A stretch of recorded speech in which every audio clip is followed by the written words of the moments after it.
Run when the rhythm's right. Go into the night.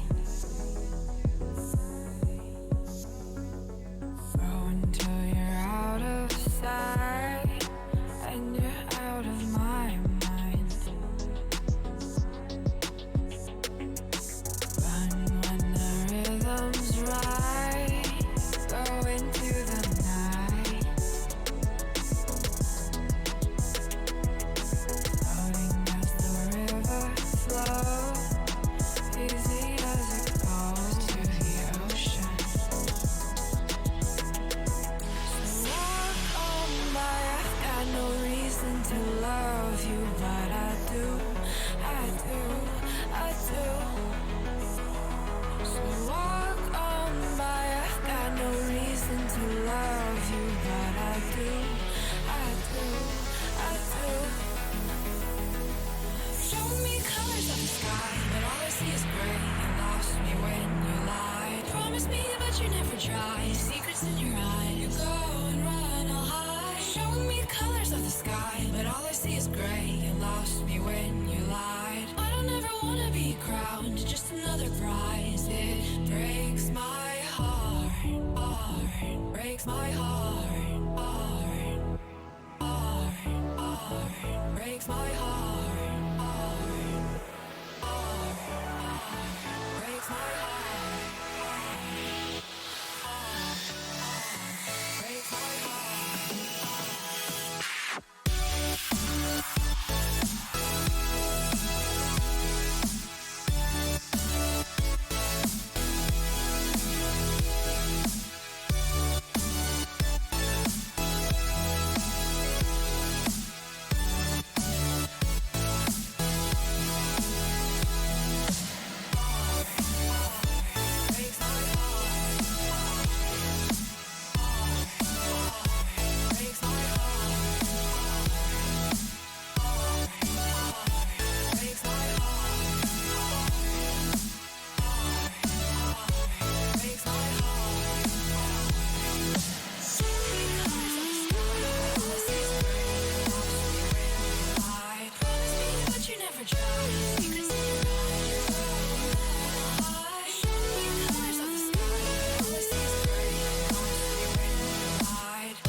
Lost in the midnight blue, shadows of the moon.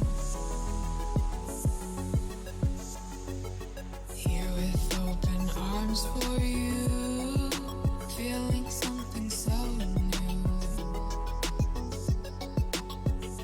Said with me you'd reach the sun, oh but we were so young. Till the summer's done, but keep me in your heart, so I hold on. So walk on by, I've got no reason to love you, but I do, I do, I do. So walk on by, I've got no reason to love you, but I do, I do, I do.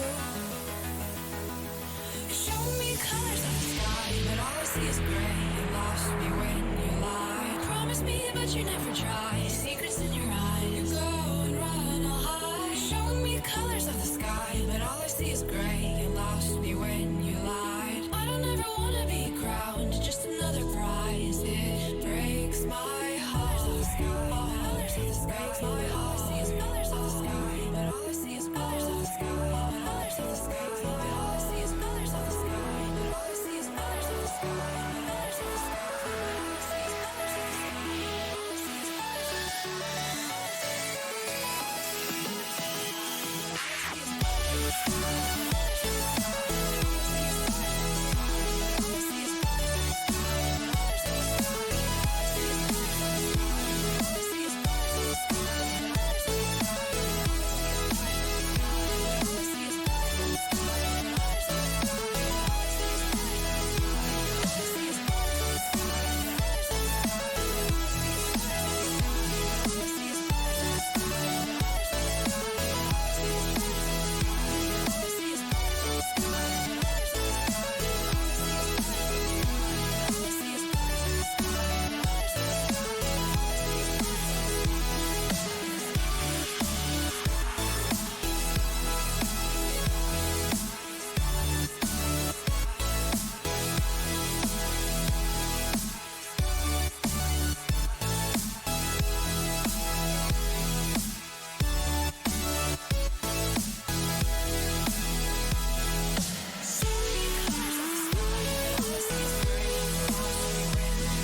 to the ground now, and somehow I feel like you don't know me. Shook me to the ground now, I don't even know how. Brought me to a life that you never showed me. Coming from a locked off ghost of yourself, but you're coming from the light.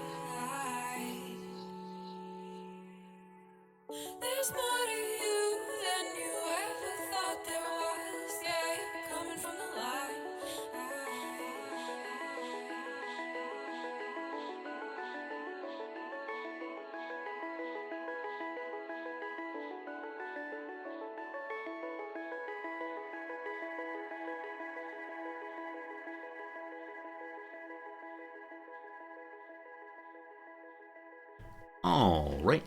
All right. Good morning, good afternoon, good evening. What is time anyway?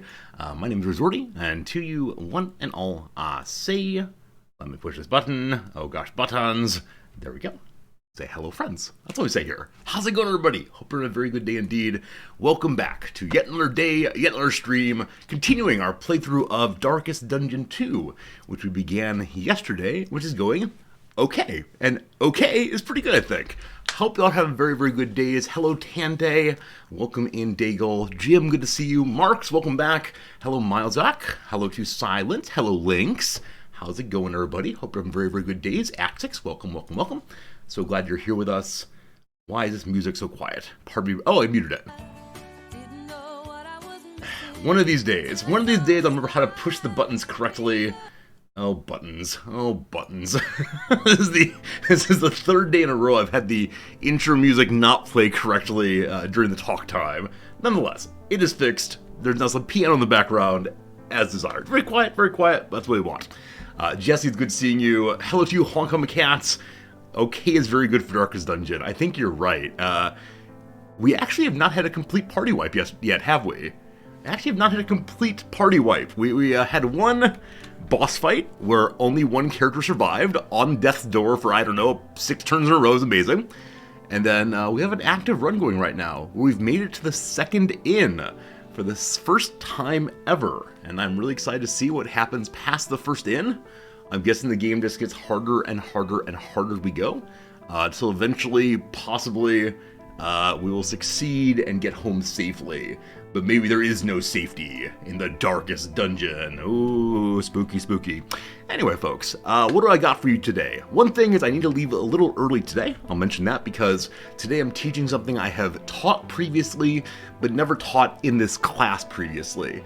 It's good old John Locke. I always say, Americans, if you have any question, any philosophical question in your mind, and you look in your heart and say, what's the right answer? Your first instinct is going to be John Locke's instinct.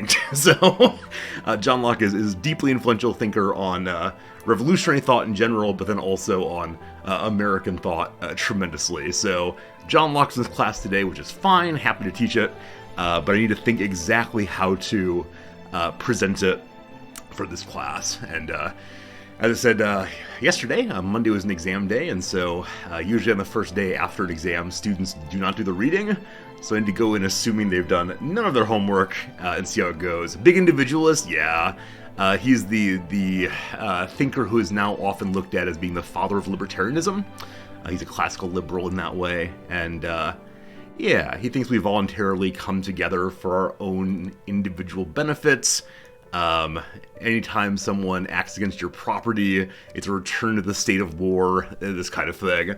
And yeah, I mean, it's an interesting argument. I've got some problems with it, but it'll be useful to discuss, and hopefully the students at least understand where their own ideas come from. That'd be good. Put on Bill Nye the Science Guy for class?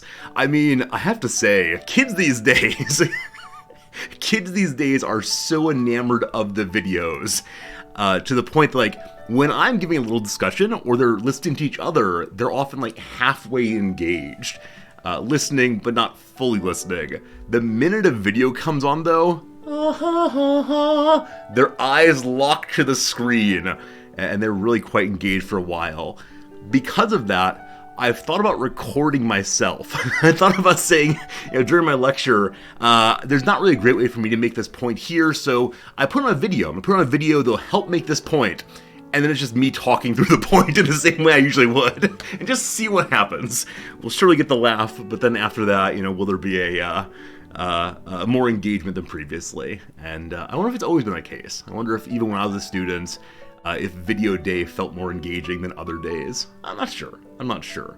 Same here, but not all of them. Yeah, I only show one video, one class days of video day in my class, and it's only like 15-minute long film about the rise of worker-owned co-ops in the U.S., a management form or ownership form of businesses in which all of the workers own a piece together and make decisions about what they should do together, and it's a diffusion of both ownership and responsibility and cooperation, all that good stuff. So yeah, it's definitely been a case where on that day the students are much more engaged.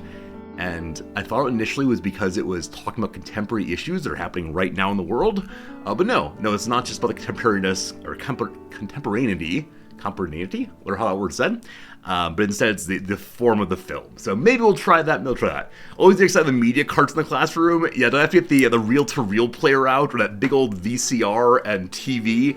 Oh man, this reminds me. Back when I was in middle school, so quite a while ago. Middle school, if you're not an American, is age 12 to 13, I think. Yeah, youngsters. The most amazing thing happened one summer.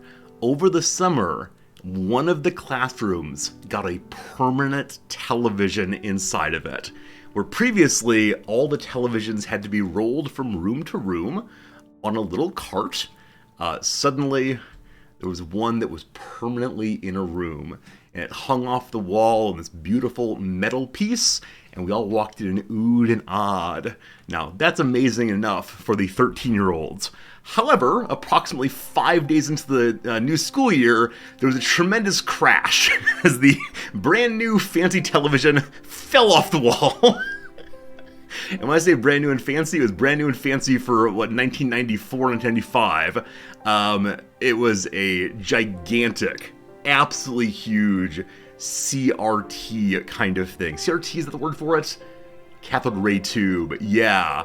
And so it was a lucky fact that no one was in the classroom when that happened, because it was definitely in the part of the room where it would have maybe hit a teacher in the head, which would have been a problem. So I just remember that sound. It's one of the very few explicit sound memories I have. It was perhaps the loudest thing I'd ever heard in my life to that point. It was just an explosion of glass and metal and all the rest. And crazy. Hey Joshua, how's it going? When you were a kid, you had a watch that had a remote control to mess with the VHS players. Joshua, that's terrible. It's very funny. It's very funny that you could change the teacher's experience of, I push the play button, why doesn't it play? But as a teacher, that's terrible. The number of times something in the room's audio-visual setup does not work, and then I have to push buttons and check plugs and so on. I eventually figure out the issues usually. I'm not to the point of being an old man teacher, I can't figure stuff out. But if I weren't used to using tech, and it wasn't working, and things are just strange, I'd be so confused. Joshua, I'm glad you're not in my class. Thank you for that. Thank you for that indeed. So that's the big thing today, is I'm teaching something new, and I'll need to leave a little early because of that. Now, do I have a story for you? This is not a me story. I'll actually put this big story second. So first, a little story. I'm going to tell this story in the less horrifying version. So last night, Nams and I had Japanese curry for dinner. Very, very tasty. Love the stuff. It's taken from roux blocks. You put roux blocks in with potatoes and carrots and whatever else you want. Big soup kind of thing. You mix in these roux blocks. It becomes kind of a thicker soup, I guess. Yeah, it's kind of thicker soup. It's very, very tasty, though. Absolutely love the stuff. And I would eat it every day if I could, though it is quite glorpy on the stomach, so not too often. Now, this particular kind of curry smells very good while eating, but the next morning it leaves a scent throughout the house. And the scent is the scent of Japanese curry, kind of. It loses some of the fullness of its scent overnight, and instead is left behind the scent of various spices, but the spices aren't exactly identifiable as such. That's a lot of background for what happened this morning. This morning, the alarm went off, and I hopped up out of bed to head downstairs and start making coffee, as I usually do. And on the way down, what's that weird smell? the house smells strange. And something in my head said, this scent is very close to the scent of cat urine. We have a cat, of course. His name is Fritz. And so I proceeded to go hunting around the house. First checking the litter box. Everything was under control there. Looking from place to place, smelling the pillows, smelling the couch. I was pretty sure that Fritz had peed somewhere, and I could not find it. Could not find it. And so I went all around the house until eventually I found that the scent of cat urine was coming from the stove, where it was not cat urine, but instead Japanese curry. So I went and apologized to Fritz afterwards. I felt very bad that I had assumed that he had been an ill-doer. That's the weirdest thing, hunting for something that is not there. And I told Noms about this later, and she said, of course it smells like Japanese curry. I can smell it from here. It's Japanese curry. Oh well. It's similar enough to, I can't find my glasses. Where are my glasses? Oh, they're right here. So, hopefully I'll remember in the future what we've done. Anyway, the big story. The big story. Not my story, but Noms instead. This is a story about a student. So I'll be kind of general throughout it. There's a student who did not do terribly well in the fall, by which I mean she failed all of her classes. These things happen. First semester students often have a really hard time adjusting. Many of you who did the college thing will probably know, or anytime when they're their first time away from your stable family of origin or wherever you did in your youth, it's a hard adjustment. So for a lot of students, first semester of college, very, very difficult. They turn it around and do better. This student had a really rough time, failed all the classes. And midway through the spring, I guess, probably in February or so, one of the professors on campus got a call from the student's mother that said, "You failed my student! My student does good work. My student won awards back in high school. How dare you fail my student?" Etc., etc., etc. Now, the professor did the right thing here. The professor did the right thing, which is saying, unfortunately, the relationship is between me and your student, and so I cannot share anything with you. I'm happy to talk to the student about it, have her call me, have her email me, etc. And on the conversation went, but the professor shared nothing. This is the correct move. Oh no, a Karen? I normally don't like using that word to refer to people, but this story, I think, might require that word. Court draft, how's it going? Alright, so that was the end of that conversation. Over the next few days thereafter, apparently all the other professors her student had were also called, and similarly told that the failing grade was unjust. Not an okay grade, a big mistake. And all the professors, again, did the correct thing, disengaging. Now, none of them told Noms about this, which is fine. It's a weird situation, but it's not the kind of thing that needs to be reported to the administration. So that's all right. A week or so later, again, back in late February now, there was a call to the student's academic advisor. This is the person that helps the students select the correct courses and is a liaison between the student and the administration generally. And the mother said, you tricked my daughter to go into classes that are taught by terrible professors. Why is that? And the advisor explained the process, what they do there, saying it was primarily the student's work. Primarily the student decides what to do. We just offer some advice on the way. I'm sorry I can't talk to you past that. You'll need to have your daughter call us. Fine.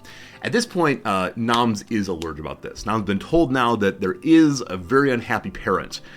I'm going to save you a whole bunch of drama. Over the following few months, so throughout March and April, etc., the mother continues calling other offices around campus, and every single time is told, you need to submit a form that your daughter signs saying that we can talk to you about her record, or your daughter needs to call, one or the other. So this goes through many offices on campus.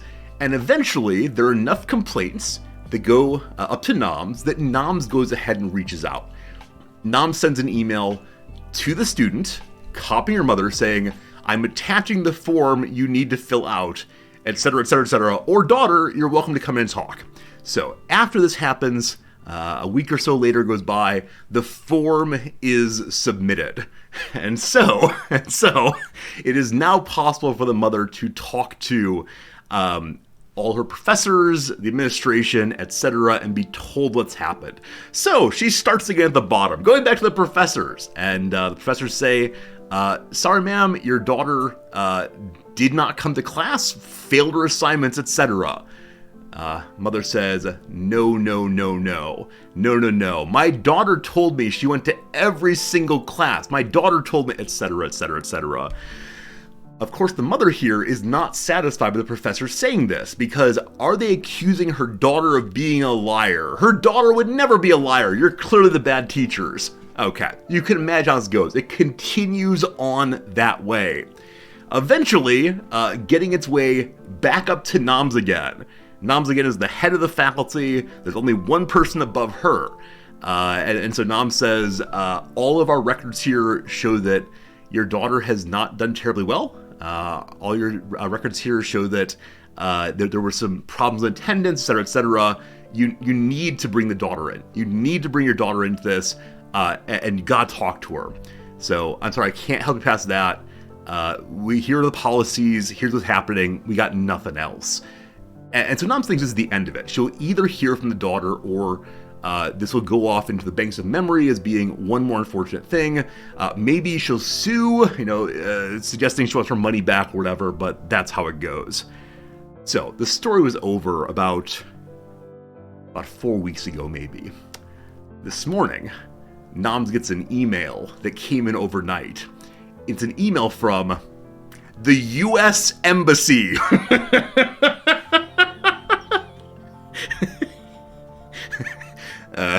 The mother is attempting to file a federal discrimination complaint on the grounds that this Japanese school has discriminated against her daughter. Now, there's no standing here. There's absolutely nothing to be done. The embassy was just letting us know it's happening. And so Noms is tickled about this. It's a strange situation, but I don't know who she'll appeal to next. I don't know who's up next in line. Possibly the presidency? I have no idea. But we're all pretty sure the daughter has just been deceptive. And I don't know at what points. I do not know at what point the mother will finally accept that her daughter is lying to her. Or that the daughter will actually come out and say, we're good to go. We're good to go. So amazing. President Biden on line 3. If only. Yeah, it's strange stuff, definitely. And so I heard from a different administrator years back that one of these similar cases happened, though not nearly as ridiculously long. What happened in that case was eventually the dean, not my wife, somebody else, convinced the mother and her son to come in together. And the dean apparently looked at the son and said, just tell your mother the truth, or I'll bring your professors in here to tell you directly what happened. And apparently at this point, the son turned and said, yeah, Mom, it's all true.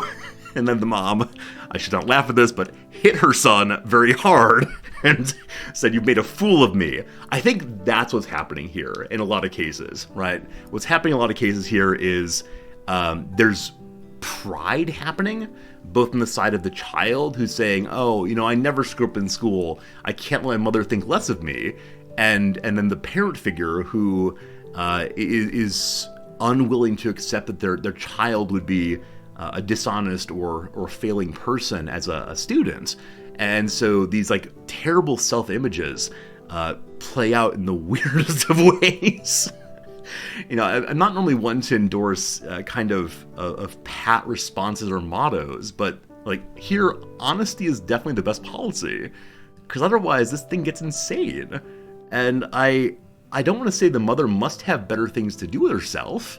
I don't want to say she's wasting her time on this one, but she's spending a tremendous amount of time on this, and it's rough. Yeah, Daigle, some people do have the sense that what you're paying for with college is the degree or the credits, as opposed to the evaluation that might lead to credits. But I don't know. I hope we never get to the point that we just straight on buy our diplomas and buy our grades.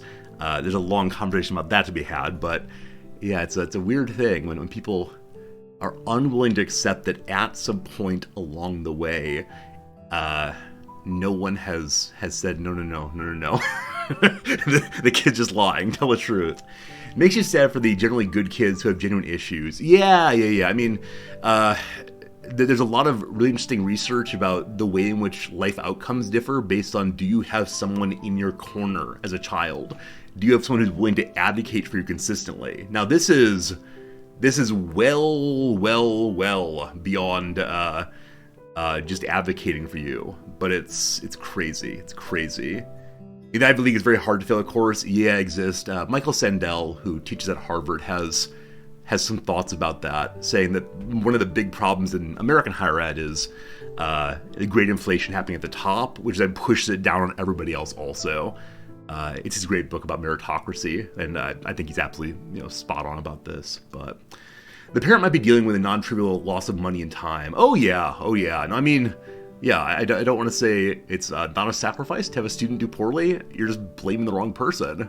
Right? It'd be like, my child went to the store and bought 800 donuts. There's this moment then of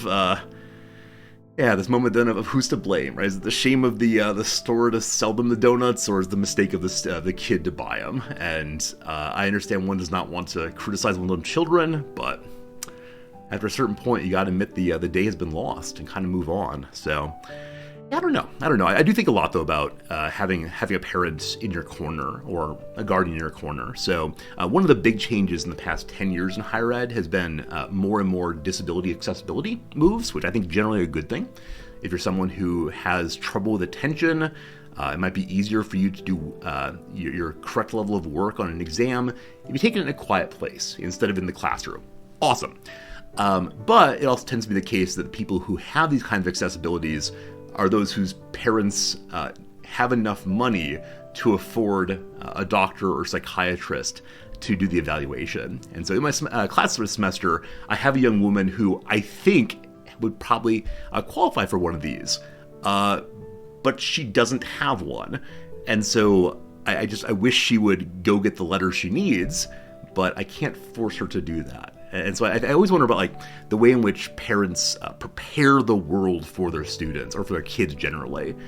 The old line was the helicopter parent, then there was the snowplow parent, however you want to refer to it. I just wish more kids had a parent on their side, though not quite as aggressively as this person was. Anyway, that's my story. Those are my thoughts today. Let me grab a jacket. We got an ad break coming in a moment. We'll do some crossword puzzle, and then we'll get to our ongoing game of Darkest Dungeon 2. Also, I nearly switched over to Nordland today. Yesterday on stream, someone mentioned the game Norland as being a game I might really enjoy. I looked at it last night, and I think I will at some point. Just not sure when. Always the problem. Too many games, not enough time. So, today back to DD2. Before that, though, let's go ahead and do some crossword. Now, if you were not here for yesterday's crossword, I have never been so fully defeated by a New Yorker Monday crossword.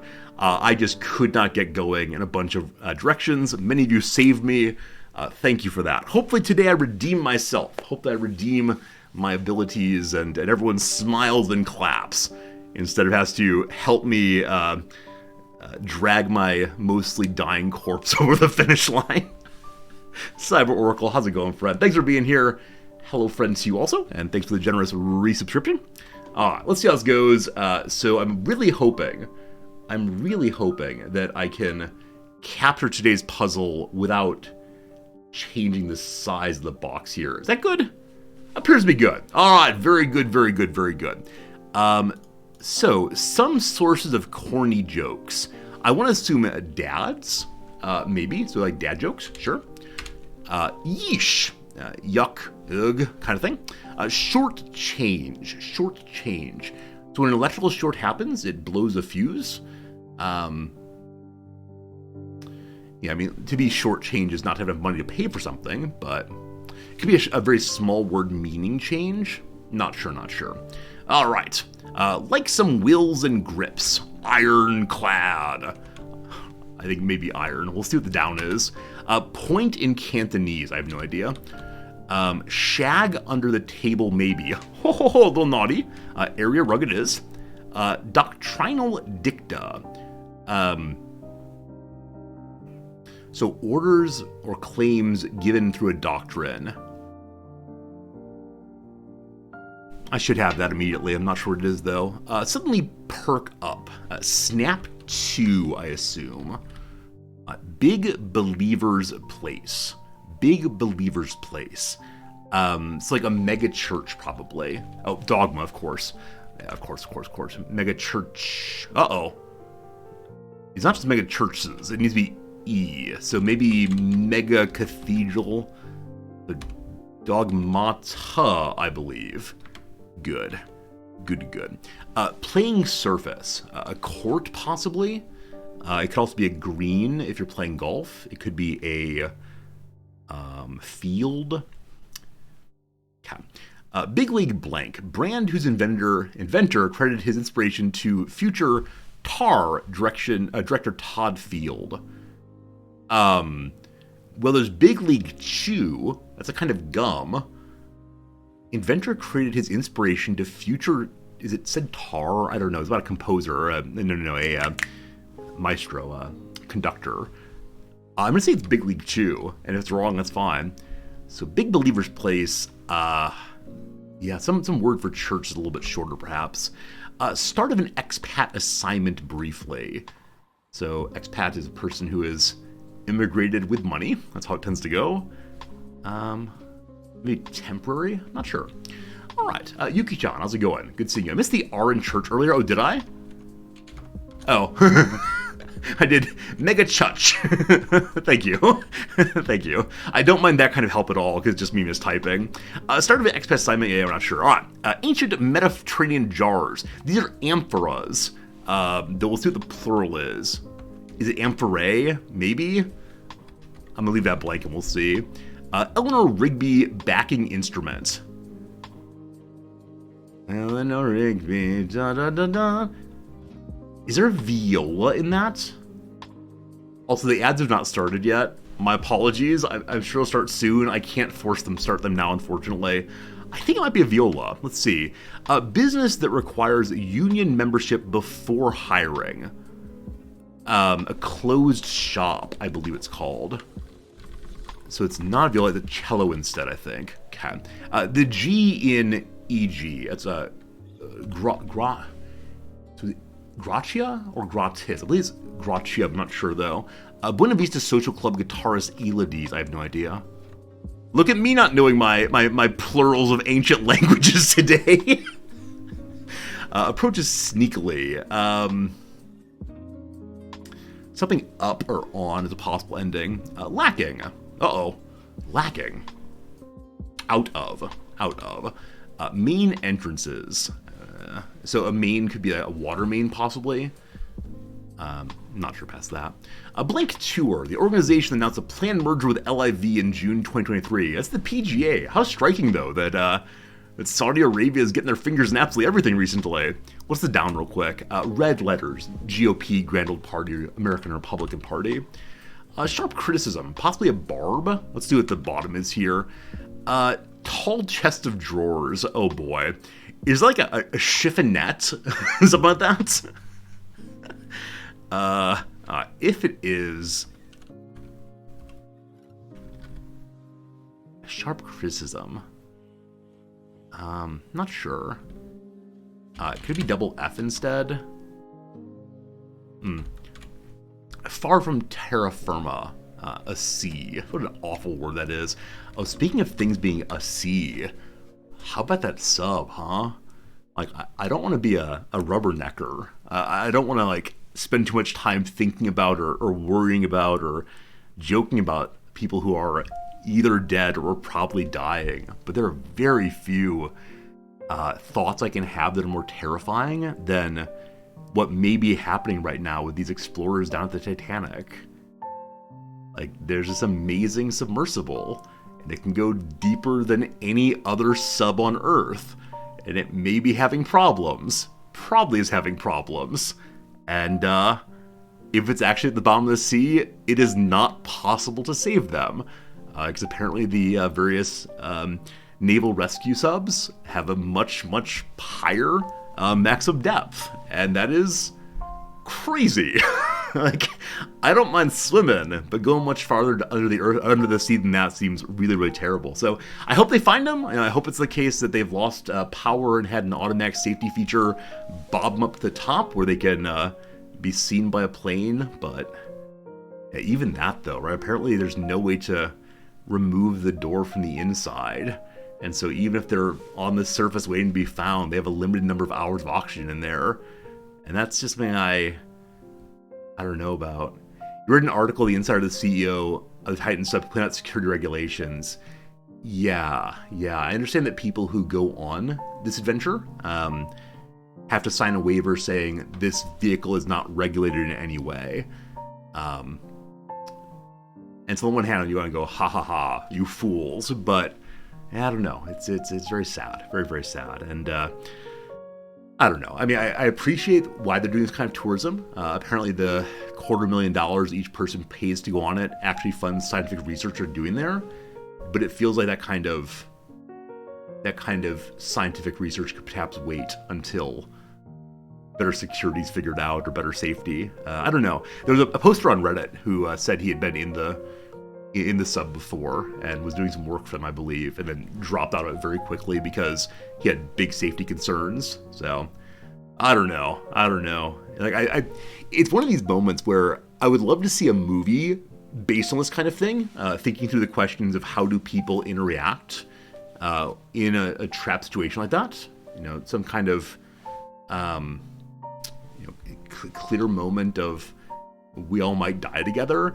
But I only want to see that as a movie if they get saved at the end, obviously. But yeah, it's crazy. You don't have a single bone in your body that vibes with hyper dangerous hobbies, nor do I. Yeah, I really don't understand people who skydive or base jump or even ride roller coasters, to be honest. I don't like scary things. But I mean, it's amazing, right? It's amazing to imagine that you could be at the very depths of the ocean. I see the appeal of watching video from down there. Past that, I'm not sure, though. You think people might remain calmer then? I hope so. I mean, I really hope so. All the people who are on that ship are experts. They're into this kind of thing. They know what it's like down there.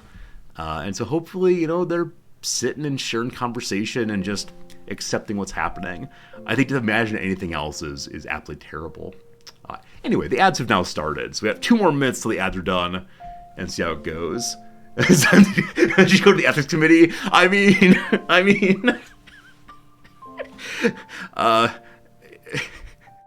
Existence suggested I should attempt to launch my own study on this to see what people actually do. Would it get past the Institutional Research Board? Probably not. Occasionally I wish I were born in an earlier era of science, when there wasn't a real concern for ethics. I'm curious what happens. I've joked before that I need to have children so I can raise them in radically different ways to see how much is nature, how much is nurture. But no. I'm glad we have ethics, etc. But it was kind of silly. Hey, Bill Nasty, how's it going? You have a CK3 question. Do you have to reform the Oseru faith to have ritualized cannibalism to eat the Pope? Cool. No. You can do a grand blot when the Pope's in prison, I believe. And that will do that for you. I'm relatively sure. I think that's what we did. Yeah, I think you can select the Pope as like the grand sacrifice at a blot. Hope that's true. If I'm wrong, I apologize. Anyway, let's push for a few more in the last minute or so here.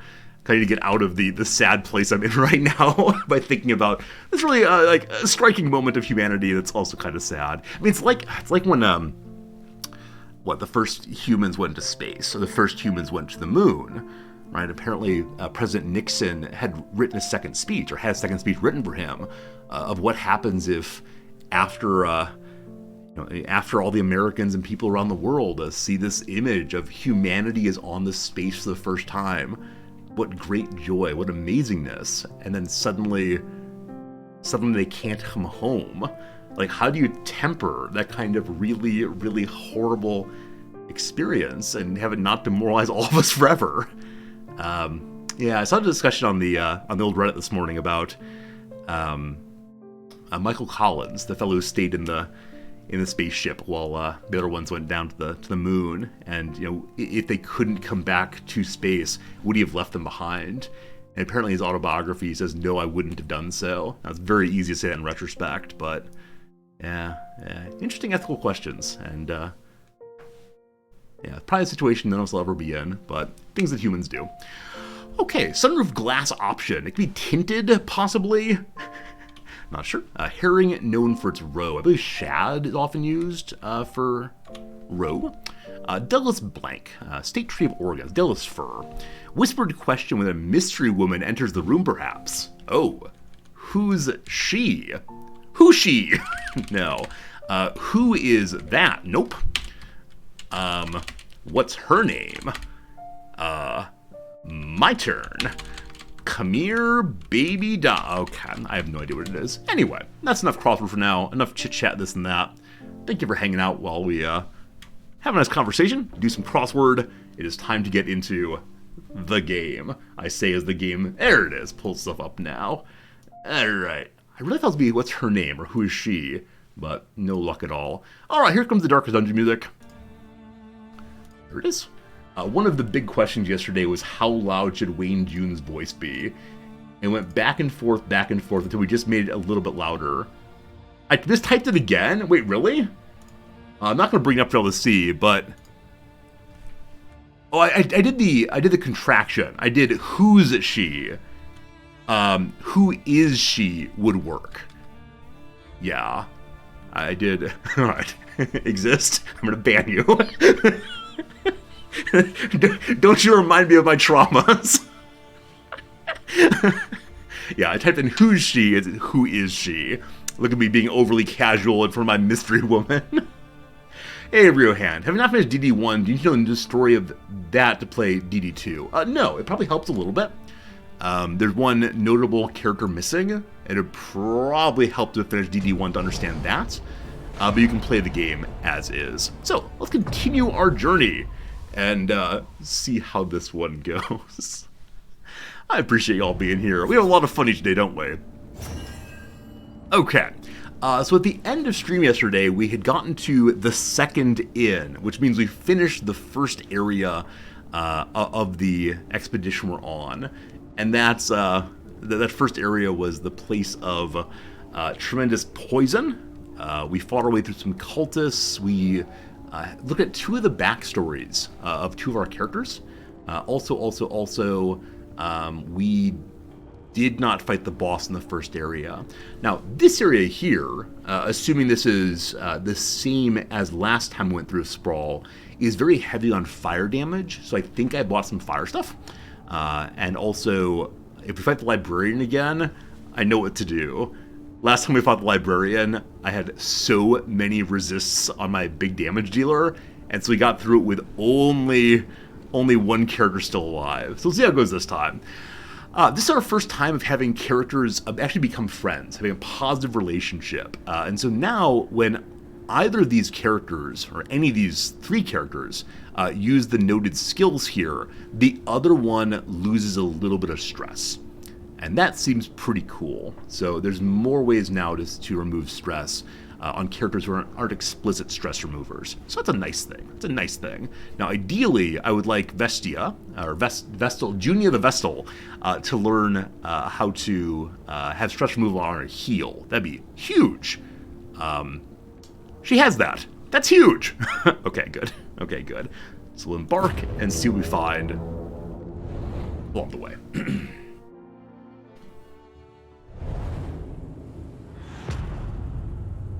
Three of them together reduce stress. I think it's not just being in the party together. I think they have to cast, actually. The great cities of man, ruined and aflame. Okay, so we actually begin this map with the two loathing markers from the prior map. I was hoping those would reset, but no, it is the case that our party is in worse shape than they'd be otherwise, because we've come to loathe ourselves more and more and more. Before anything else, I'd like to make sure everyone has their combat items equipped. So I'm going to throw, let's see, I'm going to throw a fire remover onto this guy. I don't want him to have the laudanum because he has a way of removing stress already.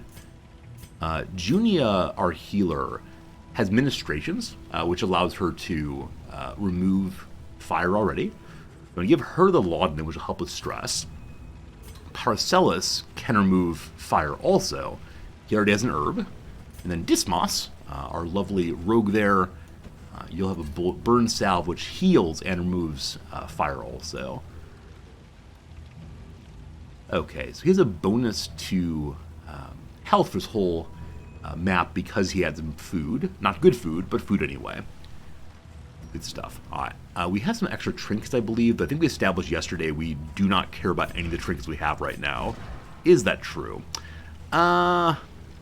Okay, this is actually one that would be useful, as it doesn't have an obvious negative most of the time. So if you get all the way down in your health to death's door, that time when you might be dying, you might not, you then have a bonus to crit, a bonus to dodge. So that could be a nice item to have. Ideally, crit bonuses I want to be on this fine fellow here, but the weapons he has right now, this weakens the enemy when it's hit. This makes them vulnerable when they're hit. Vulnerable means additional damage done by other characters. I like both of those. It'd be nicer, though, to give him the mortal ward. And so, on Paracelsus, we'll put this item, which will weaken when we hit. Hopefully, we'll hit all the time. Alright, other thing we got here might be useful. The Hag's Hoard gives bonus healing from skills. Though, if a person's ill, you lose overall health. Currently, Baristan, our man-at-arms, is ill. He has a disease that causes them to occasionally move one step forward or back, or get dodge chance. So far, it has not ruined us. I'm sure it will at some point. So I don't want to put it on him.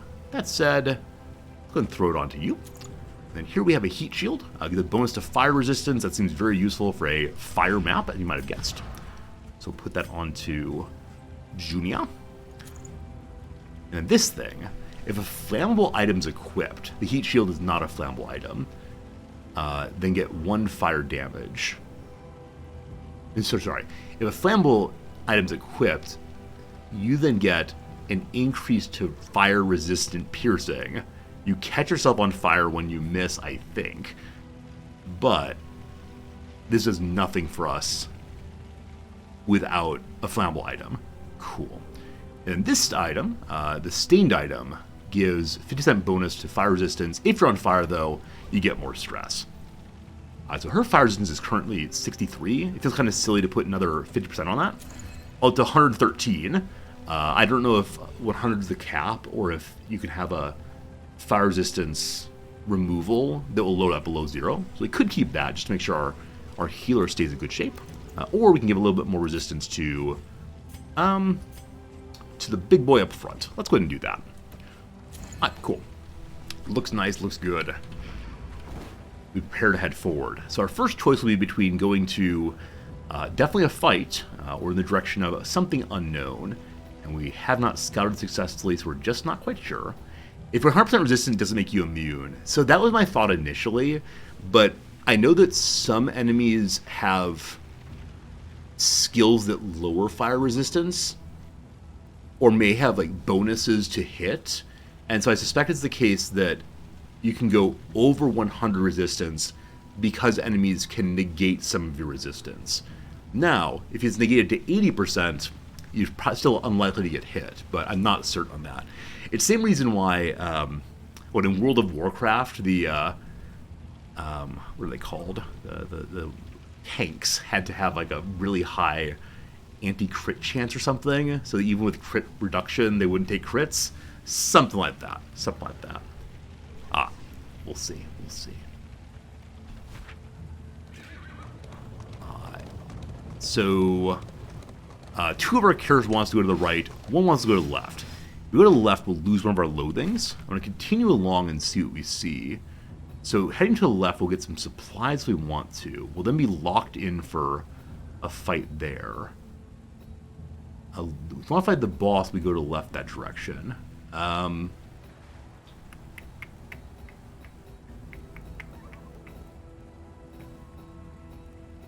Okay, this is a really, really long map, isn't it? It does go on for a bit. I don't see any of the bells, which indicate a hero learns about themselves. Assistance encounter helps us to rebuild our fire. It's so far on, though. I think I'll just go to the left and hope for the best. Cool. Here we go. I kind of like the introduction of this Slay the Spire-like map. Oh gosh, running to everything. So, this is the part of the game at which I'm genuinely the worst right now. You're supposed to hit these little fires and such that they might drop items. Unfortunately, once I miss one, I have a very hard time aiming for anything else. So, it's meant to replace the walking from room to room in DD1, but unfortunately I veer everywhere. All right. There's some fanatics here. Similar to the same fanatics we fought previously. They have a guy that's in the back row that will move forward step by step by step. If Big Boy's actually here, he has a ridiculously strong uppercut that knocks someone back. And that also catches everybody aflame, I believe. So we have fire resistance, good thing. So Barristan might order us to battle. Everyone's on board with that. Dismas must also order us to battle. If we go that way, though, is that saying we get +1 strength? Yeah, I don't know if everyone does or just Dismas, but that'd be cool anyway. Or we can go with the Plague Doctor idea of saying I'm spoiling for Bloodsport. Well, everyone's on board with fighting, and so Dismas is the advantage, and it gives us 1 more strength. Let's do it. Hooray, friendship. We haven't had any really hard calls yet of different people want significantly different things. Hey, wonderful dodge. Okay, only 3 enemies. So there's not the one that moves forward step by step this time. Big Boy gets 2 turns, though. And in the back row here, what is that insignia she has? Ordained. This enemy is blessed by Shackles of Denial. On spawn, a bonus to move resistance or whatever that down thing is, resistance is I can never remember, or stun resistance. Bonus health, bonus speed, bonus damage. This feels kind of like Diablo and Path of Exile, where occasionally you find an enemy mob that has a higher level than other ones, and then you get special rewards for fighting them. And that's what Denial always is. We'll see. The blue down is debuff resistance. Thank you, McStarlton. Thank you, Yuki. I can never remember, and unfortunately that one does not show up on my big pictures here. So Ordainment. The closer you get to the mountain, the greater the chance that enemies you encounter will be ordained. Ordainment gives that enemy extra power. The exact effects of Ordainment are different depending on which confession you're attempting. So we're doing Denial, I believe, and so we're confessing our sins of denying ourselves, perhaps. Big Boy out front, what do you do? Let us take a closer look at the thing, as repulsive as it is. Okay, so if we get them out of row 1, they can't do the big attack. But the accelerant here, the up part does more fire damage on every hit. I think it may also be a self-heal, but it doesn't show a heal, so I'm not sure on that part. Your movement resist is 63 right now. That is quite a bit. So if we attempt to knock you back, chance of it working is... Oh, I think it may be a binary. Either it happened or doesn't. I don't know what our chance of hitting is. 100% chance to hit. So maybe it's 100% minus 63% chance of knockback. Probably not worth trying. So what we're going to do for now is just go ahead and shields up on row 3. Is that right? Analysis is the natural prelude to action. Yeah, so he's able to hit up through row 3. And the Whip Buddy here can pull someone forward. I ideally don't want row 3 getting pulled forward. So we'll go ahead and do shields up here. Whoops. Shields up here. Cool. Now what's the strength thing? One attack deals 50% more damage. Just one though. So we could load this attack by taking aim to get crit as well. That's slowing down the fight though. I'm never quite sure how much to slow down fights by stacking more and more stealth buffs. So our big dive forward hit the first 3 positions. You have 20 health right now. This is 4 to 6. With percent damage increase, we'll do not nearly enough, but a good amount. All right, let's go ahead and take aim for a turn. Paracelsus can blind the back 2 folks. Or we can try to start a blight. Now, row 1 has very low blight resistance. Actually, they all do, so that could be quite strong. That said, the blinding might also cause a combo. Or we can put resistance on everybody for a while. Now, soon they're going to ignite, and that will then cause fire. So I think casting the resistance increase first makes sense. Cooperation is the key. All right, row number 4 didn't protect it. Got pulled for barely. A big dodge on the Jawbreaker. Nice, nice, nice, nice, nice, nice. So he now has 3 more dodge pips left. Only 1 more dodge pip left, and 3 block tier tokens also. That's great. So from the position she's in right now, she can still cast absolutely everything. Can Paracelsus also cast everything from row 4? He can't attack, but he can cast all of his other abilities. I mean, Incision's really nice, as these folks do not have bleed resistance, but let me think. So Consecration of Fortitude gives either dodge or shield every turn on one character. While it'd be very strong, we all have shields up right now, so I actually am going to go ahead and just step back 1. I think that's the right call. A second dodge, you absolute hero!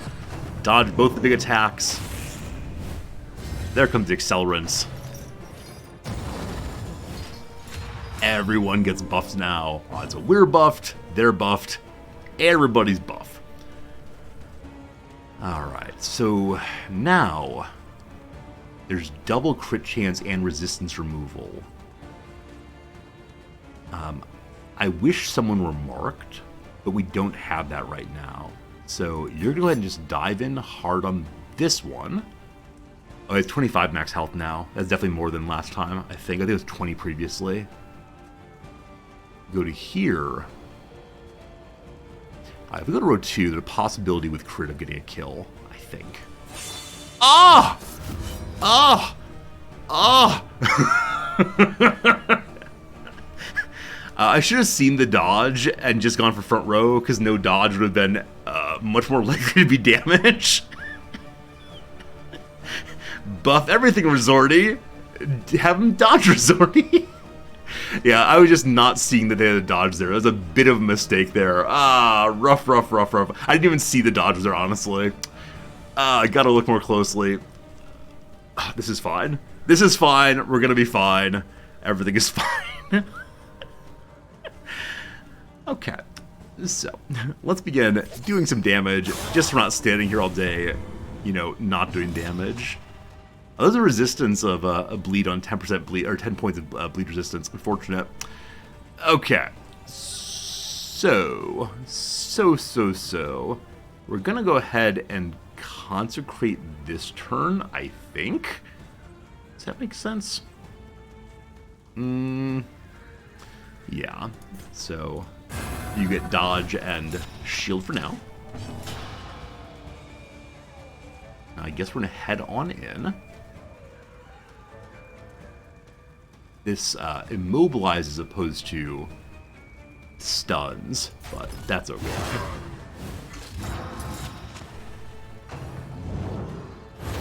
Another dodge! So all 3 of his dodges actually succeeded. Hey, and everyone resisted fire that time. Nice.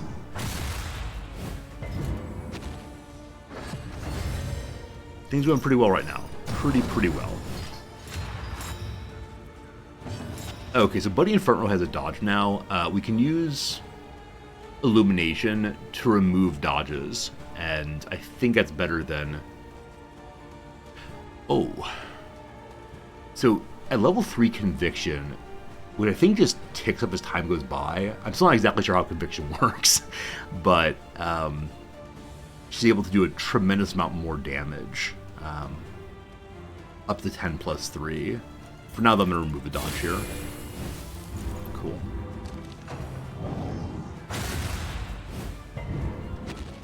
Excellent blocking, good work. Should probably take aim. This time, though, you're comboed. How much damage? 4 to 6 only. Okay, so Duel's Advance actually does not have a combo bonus, does it? There's nothing particular to do on that. I will take aim. Slow guy, get ready.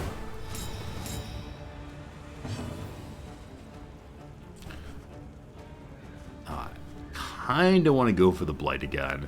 Gotta keep doing damage. There we go. Now that we're in front row, we can go ahead and set up our blocking again. So you can heal with characters who are targeted. Eventually he can get a stun on that fellow if we want to. But for now we will block here again.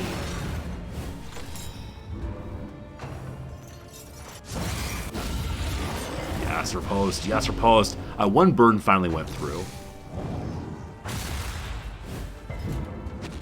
The big shield is now gone. Get it back up again soon. Dodge once more.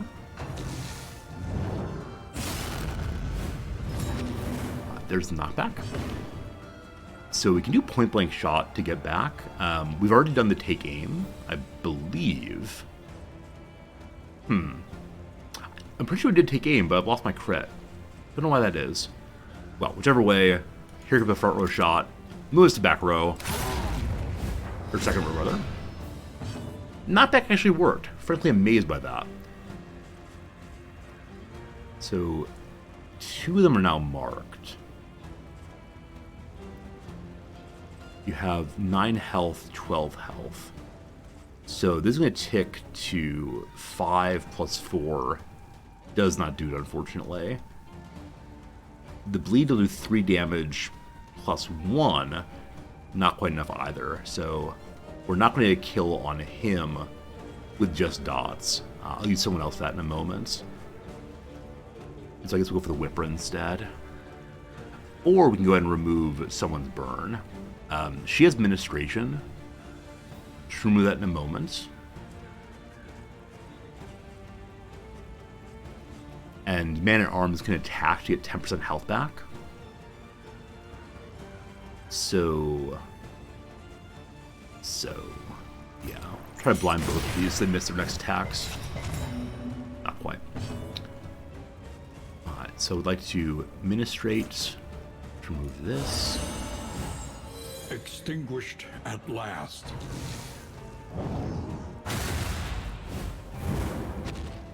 More burns, more burns.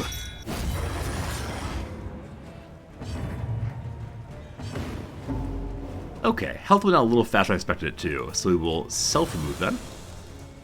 And then we can heal with a Crush on whichever one. 5 HP, 7 HP, it does 4 to 7. Come on, 5 or higher. Hey! Hey! Nice. Except for the part with Death Door now on enemies too. Okay. I wish I had a very low damage attack would hit everybody. I know the Highwaymen can get some kind of like pepper shot, I believe. So the stabbing is probably the best thing to do. Cool. Now, nobody's marked, so no healing this time. I guess we can go ahead and bolster with stress remove. I want to get his own stress down some, and also give him a shield. Good.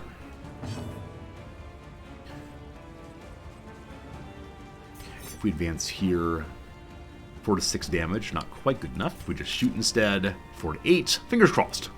Not crossed hard enough. We're going to kill with Judgment. But she has the full stack of Conviction, and to do a bunch more damage. This character still has a turn. This one does not. She is blinded, though. I feel like a bit of a waste to use this attack this way. I'm guessing someone else will go before this character goes, so I'm not going to waste the extra damage. So we're going to hit her instead. It doesn't bleed damage or burn damage. It's probably not resisted. That's fine, though. Good hit anyway. What is Funeral Pyre? Oh! So we've learned a new ability. What is this new ability we just learned? So Funeral Pyre heals and strengthens by removing a corpse. Cool. Cool. So maybe we should have killed her first instead of last. Alright. This feels exactly at 50% health. That's not true, sorry. It'd be 21 is half. So we can't quite do the healing yet. Surprise! The fight continues. That's okay. Alright, you're at 16. I think we'll attack with you and then finish with somebody else here. Alright, she's rebuilding. Can't use the health either because health is too high still. She has 1 stack, which means no bonus yet. So, shields up, probably the way to go. Pull forward 1 step, that's fine. So he has his block, he has his dodge. Probably a good idea to defend the Vestia while she's there, Vestal while she's there. We could get a kill, though. 7, 3, yes. So next tick will tick into Death's Door. Hoping to get 1 more point there. Do I just go for the kill, or do you have any way of healing other than by consuming corpses? It's just by consuming corpses. So I think Fellow here will die, though I think the tick takes you to Death's Door. So I think I'm gonna go for the kill. Cool, fine. What's up, Slivers? Good seeing you. An interminable conflict. It's going on too long. So I know in Darkest Dungeon 1, after a certain number of rounds, bad things will start happening to you for delaying the game too much. I don't know if that happens here in DD2. Hoping not. So our resistance buff dropped off quite a long time ago, and I kind of didn't notice. But I'm going to move on you first. Extinguished at last. Alright, point blank shot does not help us here because the corpse in the way. She does not get to go, 3 of us do. Can we do 23 damage this turn? If we all go hard in.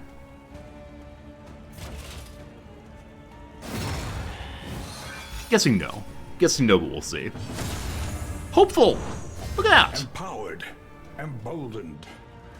So I know that Hopeful can cause stress removal. But that may have done something else. I'm not quite sure what happened there.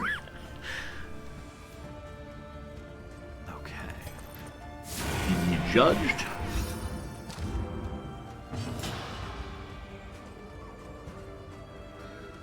Well, that part where I said point blank shot wouldn't do any work here, what I meant to say with that is we should probably have someone else move forward to push him to row 2. And I forgot I was thinking about that. I gotta do 9 damage with 1 person here. Well, that's not gonna happen. So, point blank shot, hopefully get rid of the corpse. Does 10 to 13 damage. Hopefully the corpse dies. Awesome. So she can't heal herself this time.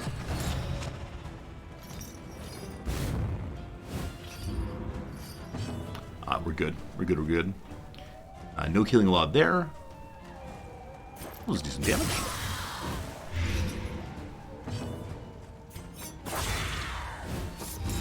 Definitely could have been worse. All pretty okay. Cool.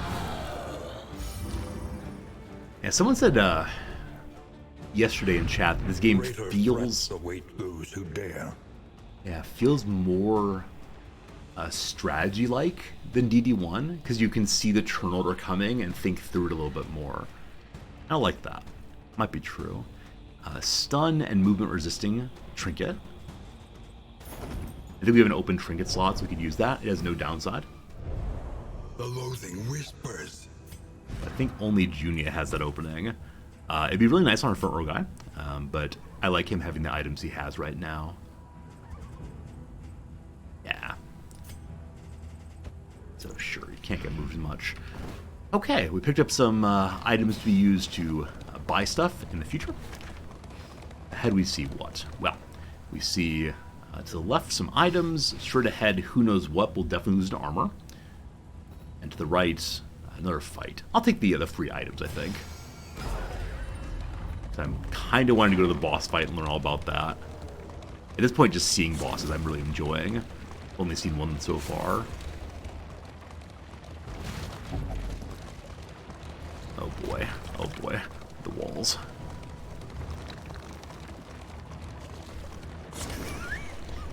I'm considering giving up on driving the cart. If we run into something, that's fine. If we don't, that's fine too. What did the academic leave behind? Quite a few items, actually. Goodness gracious. So, Chalk Dust removes stealth. Antivenom, not useful here, I don't think. Restorative Herbs can be used to increase healing from skills at an inn. A Wind Chime. Random hear after each location. One less stress. Okay, so you hear the wind chime back of the stagecoach, you feel a little bit better after every place you go to. Or the Laden Lantern. Better chance of our fire damage going through resistance. That could be useful on our healer, because she's the one who does any fire damage. But if we get too slow, she becomes blind. Like I said, this item, though it's very nice, is not necessarily useful in her. So I'll give her the lantern instead. And then, yeah, that is a flammable item, so that could activate this thing. Apply on hit 1 fire damage, possibly. Also, fire resistance increase. If you miss, you catch yourself on fire instead. Cool, let's try it.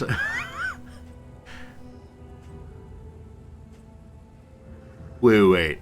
I could put both of these onto a different character, the tinderbox and the lantern, because this would then give fire onto anybody on anybody who doesn't normally have fire. But what do I actually want on her? The items she has, while nice, are not benefiting healing at all. I don't want to give up Dismas's weakening possibilities.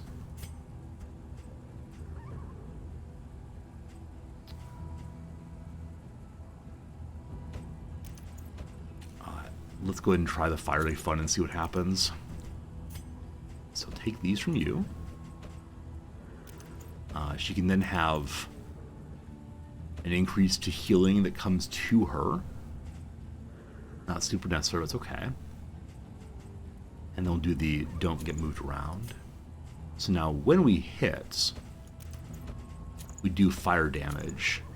Though again, with their fire resistance, I'm not sure how great that is here. And speaking of fire resistance,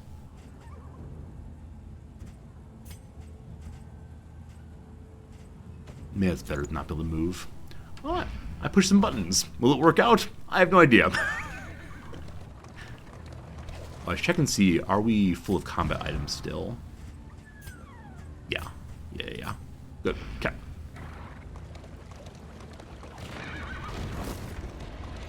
Is that like the piggy warrens there? I saw a bunch of pig bones like you see in DD1. I do wonder to what degree these places are the same, but a barricade. Who's at the barricade? Listen to this. No one is coming to help you to fight.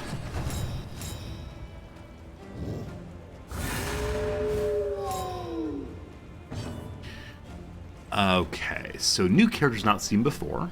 Pillager Hatchet Man. No crazy resistance. We saw that the mongrel does something. Let us take a closer look at the thing, as repulsive as it is.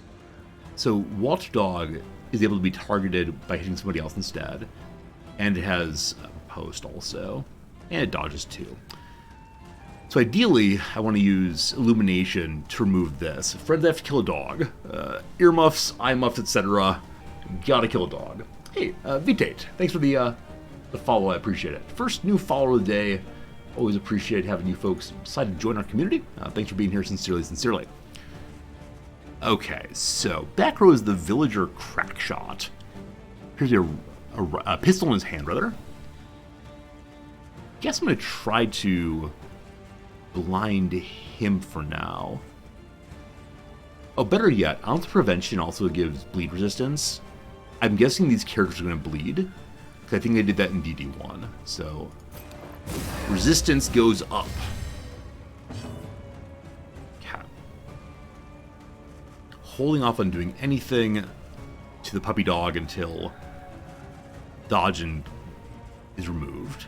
Okay, Sophia Dragon, thanks for the resubscription today. I appreciate that, Sophia. Hope you're having a good day. And thank you for being a friend. I'll go ahead and just do the self buff first.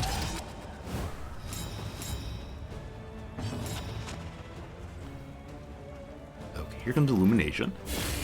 I hope there's some cooldown. We knocked the poor dog over. Is there a cooldown on the dog's Watchdog move? Because if not, we wasted a turn more or less. We'll see. The move that the Crackshot used is called Front Mortar. So, knockback and stun both. Is that right? Knockback and stun both on the front row. Brutal. Glad it was just that thing. Okay, so we could go for defense clap. I'm guessing at least the Crackshot can attack second and third row, but I'm going to ignore that fact right now. And I think we're just going to go for an attack on the puppy dog to burn the riposte. Good. Low blow. Little stab thing with bleed possibilities. All about the same. Also marks. Fascinating. I wonder who all has combo abilities here, but what does the low blow do? Just an attack on the front 2 rows. It marks, it bleeds. Got it. Sophia, you had a good birthday. Your husband came home with a chocolate fudge cake. Congratulations. Hopefully it's very good, and happy birthday, really. Hopefully it's a good year through and through, or at least a good day through and through. Thanks for being here. And I'm a little envious, for sure. Alright, I believe we are going to attempt to kill the dog, though he is still in dodge mode.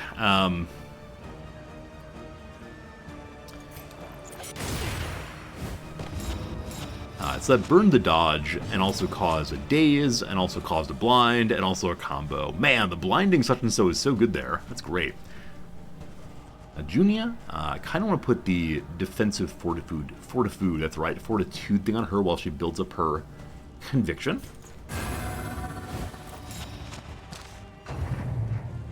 Puppy dog is dazed. Great. Puppy has 6 health left. So I think it makes sense to stay on him to drop off the guard. We can also just attack and have the guard go to the dog. I'm not sure if anything happens for doing that, though. So straight on Crush. 5 damage. So close. But so far away. Alright. Only 1 character left. What a waste, what a waste.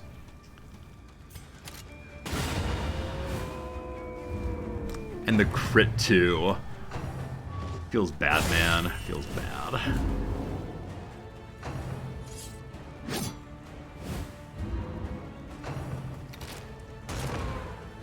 Alright, Shell Shock can hit the back rows.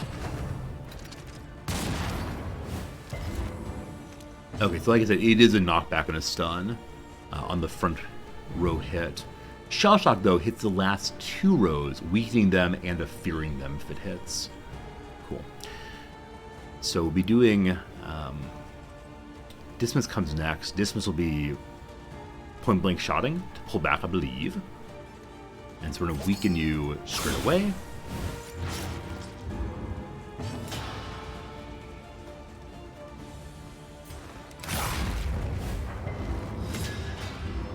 This character dies on his own next turn.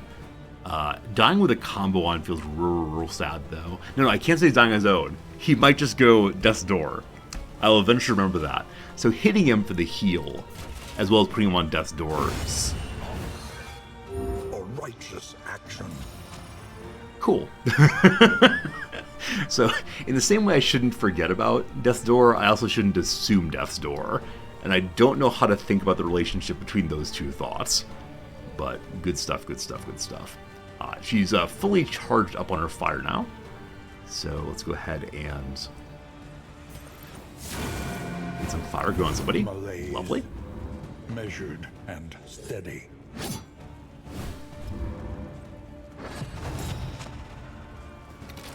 Okay, I believe it's another miss also. I believe I put these onto Parcellus. A moment ago we did Blinding Gas. Is it on melee only? It's on hit. Huh. The Blinding Gas definitely hit, but the fire didn't go through. Huh. Let's see how it changes here. So you're going to take 3 damage, and you do 2 more damage. Okay. I could kill a corpse, don't really want to do that. Got a bunch of turns left, so someone else will deal with him. I'd like to hit the row 4. A breakthrough. Yes, more crits! We can see that we all get to go before this one does. So we'll definitely do enough damage that the burn at least takes him to that door. So I want to hit the 4th row then. Only way to do that is Blinding Gas. Maybe this doesn't count as a hit for the sake of the fire. So we'll just hit here instead. Why am I afraid of Death's Blow? What's going on? Or Death's Door, rather. What's going on? His disease just hit, and so he danced backwards. Unfortunately, from this back row, there's no way to hit line number 4. But I do want to go forward with him, so we'll just attack Corpse. She's rebuilding again. There's nothing to do with Illuminations. We just judge her. There we go. Hindrance. We are the What do we flame, get? burning brightly for all the world to see. Another fire resistance item. I wonder if the trinkets that drop in these places are in some ways keyed into the kind of enemy you're going to face. Huh. Huh. So, how are our resistances looking? 63, 30, 30, 80. So, I really like the idea of the Mortal Ward, but it's not clear he's ever going to actually hit Death's Door. Now, I know as soon as I take it off of him, he'll be hitting Death's Door immediately. But I guess more fire resistance seems like a nice thing. Okay, and I believe Boris didn't use up his combat item. He did. Let's give him new herbs. And on we go. Next up is a lair. We'll be fighting the boss of this area. And I'm curious if it's the librarian again. Or if they're different ones each time. Dry heaving. Why is Junia dry heaving? Bad digestion and necrophobic. I don't know which of these cause dry heaving. She hasn't been eating any food here, so not those, I don't believe. Our flame is down to what also? 68. So she's not going to get the bonus from her Light Filia? What do I call it? The Great Library. So it is indeed the Librarian again. Last time we won this fight, barely. This time I'm hoping doing a much better job. We now know how the fight goes at least, so I think it will go better. Maybe. Maybe. Oh, right. The library burns, and with it the remains of philosophy, reason, and insight. Give me my philosophy back. I forgot that in this game you don't immediately fight the boss. So we gotta fight through some small mobs first. Now, last time the second fight had one of those jaw-breaking guys in it. We're fine though. So our friend the shaman here has one of the special bonuses. Analysis is the natural prelude to action. Good. We know that he's able to blind someone and cause stress, or ignite, which I think gives him fire damage, maybe healing. Still not sure on that one. Only 14 health, so you are the target. And I'd like to take aim, etc., but I think it's better for me to go ahead and just do as much damage as possible. Good. Bad. Okay. So 1 point of stress onto our lovely vessel. She's also blinded. That's alright. He can attack into row 3. No, he can't. I'm sorry. With Crush, he can. We still have other characters' moves. Unfortunately, with Blind, she's likely to miss her judgment, so I don't want to do that. So I am just going to go ahead and boop you. Cool. Booping feels a little bit passive for what we just did to that fellow, but that's alright. Your stress is getting a little high, so next time it's Barristan's turn, I'd like to remove that stress. Because I don't remember what the Librarian does stress-wise. We'll see. Now, you'll ignite, correct? Observe the subject carefully, and you will discover its weaknesses. Okay, I believe that ignite leads to fire damage in the future. So next round, I'm going to do the ounce of prevention to put more fire resistance on.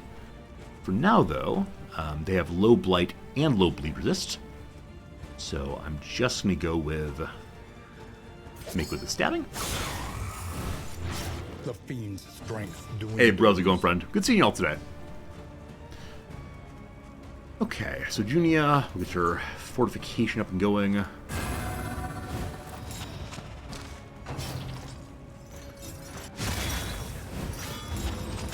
Welcome to row number 2. Welcome to row number 3. All very exciting. A bit of a mess now. So, Paracelsus here had a Dancer's Balance happen.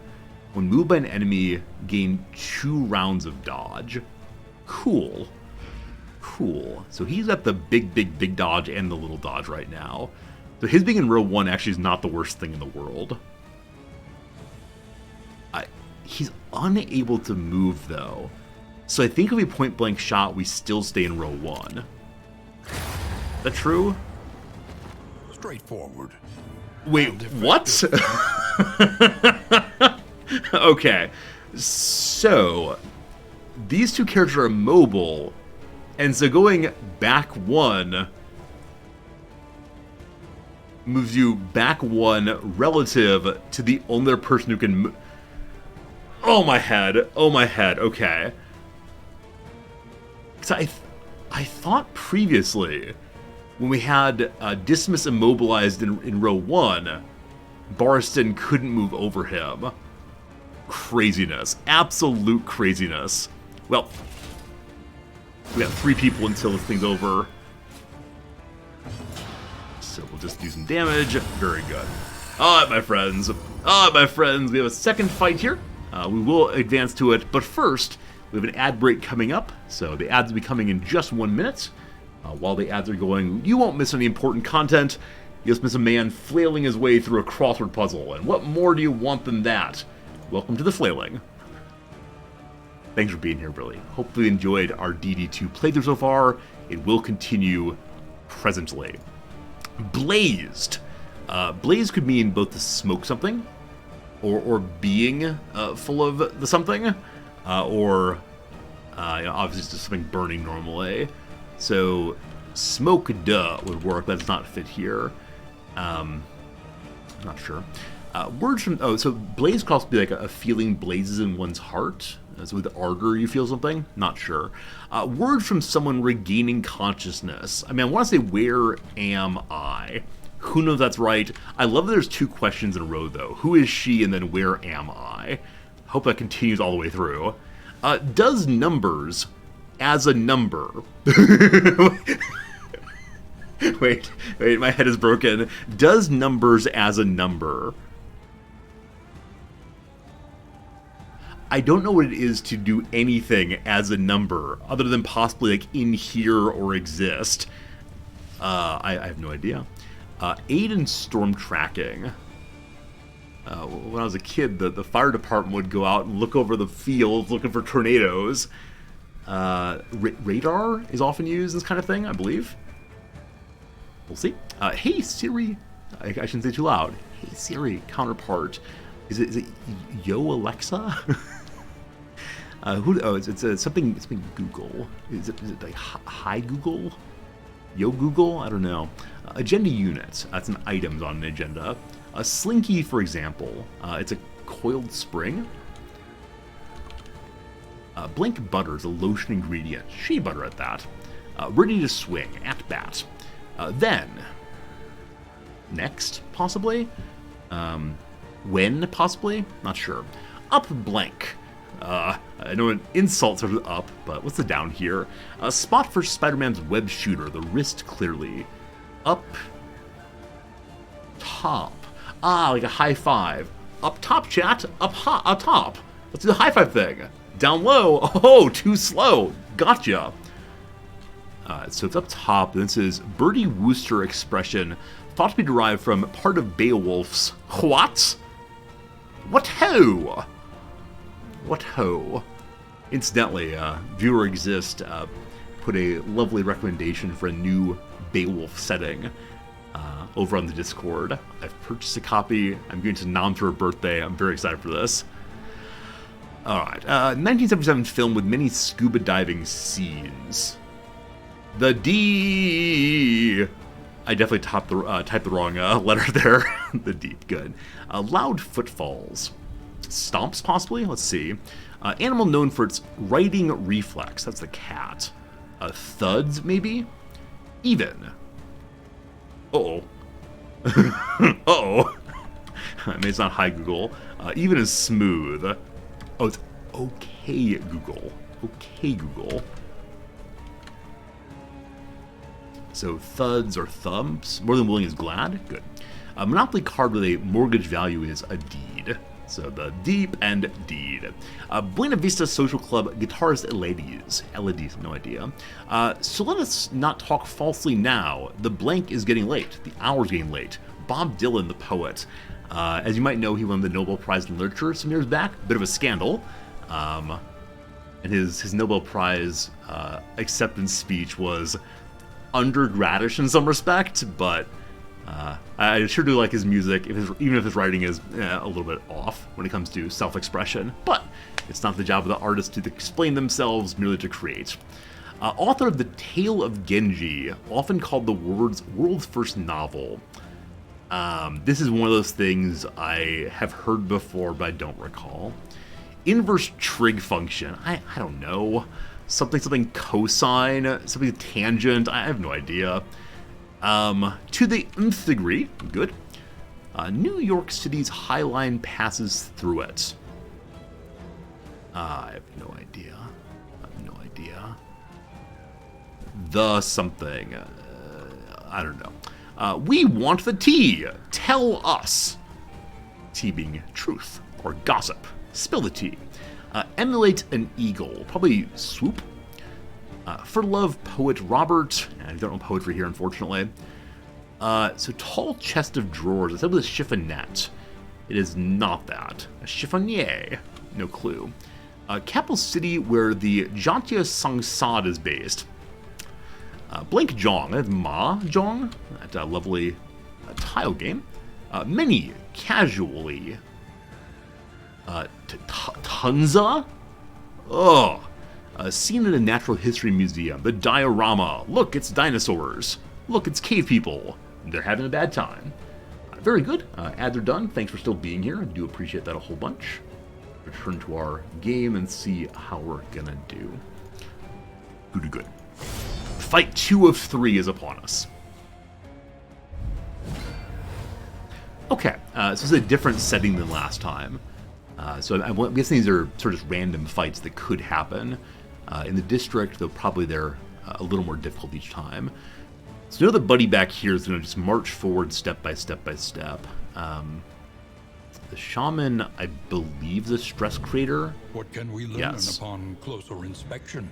All we know is that you walk forward. So I want to kill you relatively quickly, as always. Let The us take fellow a on the closer look at the thing. on the stilts is called a Posted as it flare. is. Only does damage on the front row. I can imagine he jumps forward on the stilts, but not sure.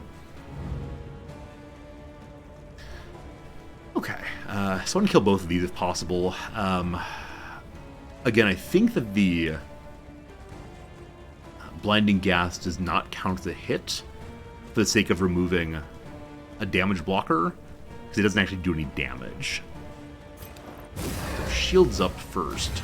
Collaboration confers advantage. Forward! Forward!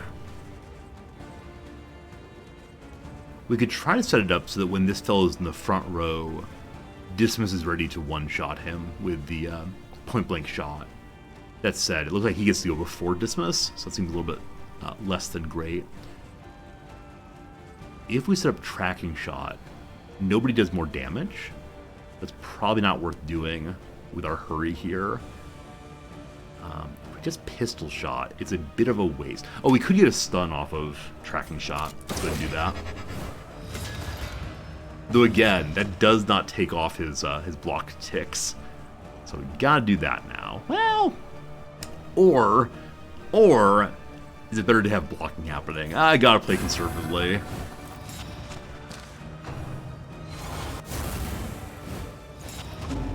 Stress is coming in. It's fine to have stress on her though, because there are moves that Barristan can do that will remove her stress.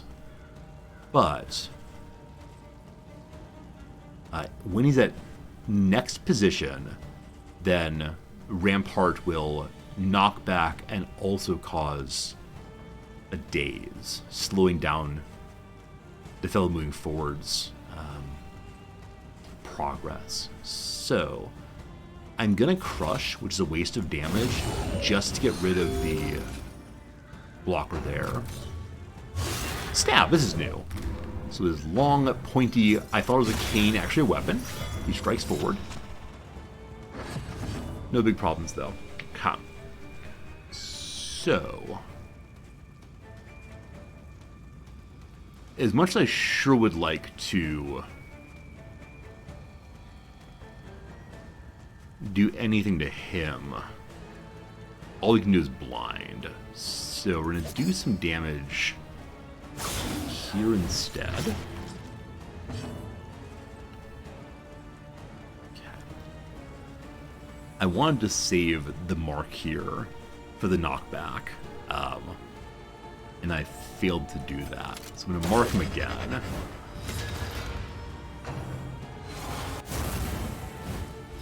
The stress, the stress!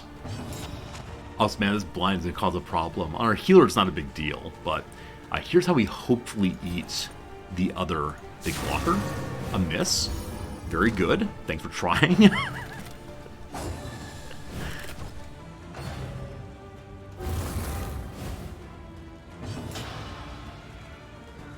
Okay, so,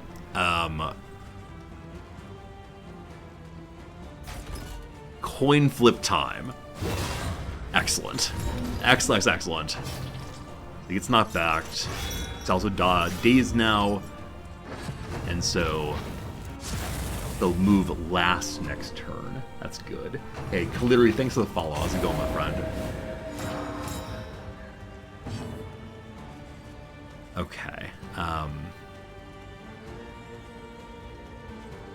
I should probably be dealing with Mr. Stress Creator back here. That said, he has 2 turns of dodge. I prefer to... Not 2 turns, 2... I don't don't know what the word is for it. Two pips, two uses of dodge, something like that. It requires being attacked, not time going by. Okay, we're gonna blast you also. Ah.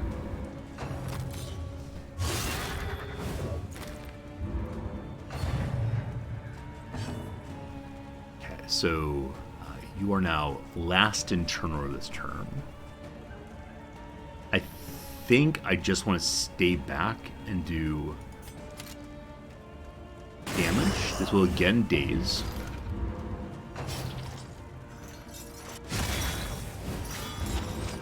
Why did that daze? 1 second. I had some confusion here. I'm fairly sure do is marked. Target is actually stunned when marked. Maybe that's kind of bonus we couldn't be stunned again. I'm not actually sure what happened there. Exciting, though. Heading to front line. Barristan going to front line when this guy's already immobilized, I think it means he's going to go to second line instead. Okay. If we take the kill here, then it'll move Buddy forward 1 step already. That'll make him more susceptible to taking damage. I'm going to trust that the bleed will do it. So 50% chance of this missing, but I think I'm okay with that. Bravo! 11 damage instead, even better. And so with that, Judgment actually may get a kill here. Ah, the second dodge ended up working, unfortunately.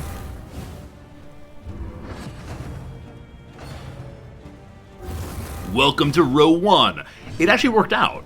I was hoping that in row 1, Dismas would be able to blast him. He has 9 health.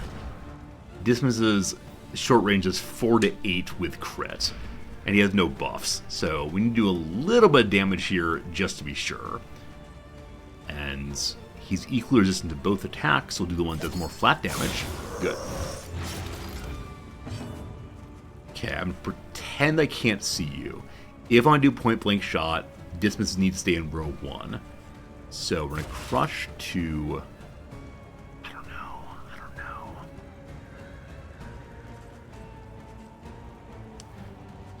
Trusting the bleeds. I'm not sure I should trust the bleeds. We need to eat this. Next turn, or this turn rather, the Vestal can... Oh, it's a guard. I'm sorry. I thought this was a big block. No, we just want to hit this, which will kill the Shaman. Good. A simple variable, easily resolved. 20 damage point blank. Ooh-wee! Didn't even need to use the bleed we did. I'm going to trust this will get a kill there, so we'll do it and just judge you.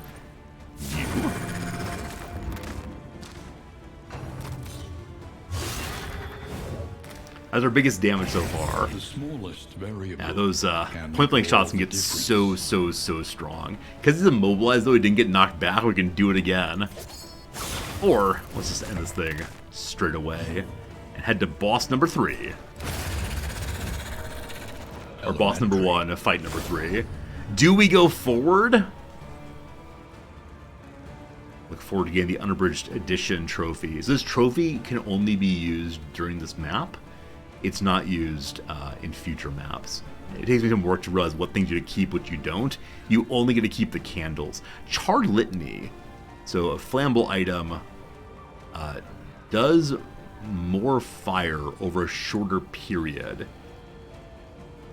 If the opponent resists the fire, you get stress, I believe. Cool. Well, that health increase is awesome. Gotta go for it. Welcome, my friends, to the world of the Librarian. He teeters madly upon his ladder, reveling in the fiery destruction of human accomplishment. Burning my books. So we know that his main goal is to burn a book, burn a book, burn a book. When in front row, he gets 6 turns in a row. And that was enough to kill almost all our people last time. So we have to speed up on the fighting this time. Analysis is the natural prelude to action. So when he crits, he does some damage. I think Ignite means he moves faster. I wish it would just say what it does. Like, Ignite does something. Good luck. Mandatory reading causes stress and fire. We have high fire resistance. It's good. Categorize, put your characters in alphabetical order. All heroes are human. By class, I believe, not by chosen name. And Burning Bright gives him dodge. He gets 3 turns. So, last time, he resisted 2 blights in a row, and that made me sad. So, for now, we're going to see our defense up against fire. And we're going to let her charge up her conviction. So we'll put our fortitude here. We're back to it. Indeed we are. Good seeing you, Vera. Okay. We're going to take aim first. We'll be shooting with him regularly. Turn 1. Burned all the books. Son of a gun.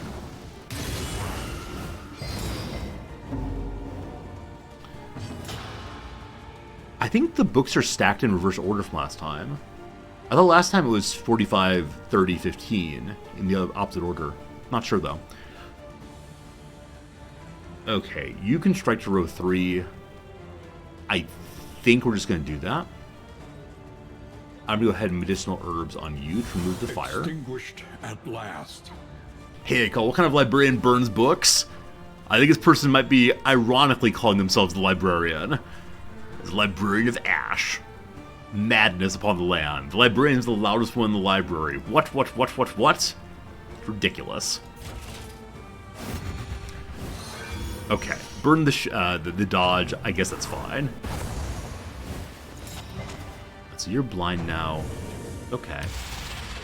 We all get shifted around. Whee! Not a big deal.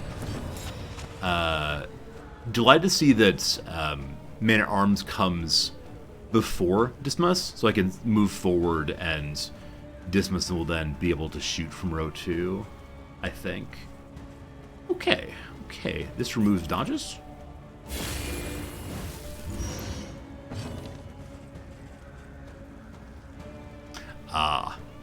To move forward, we have to attack a book. We don't want to do that.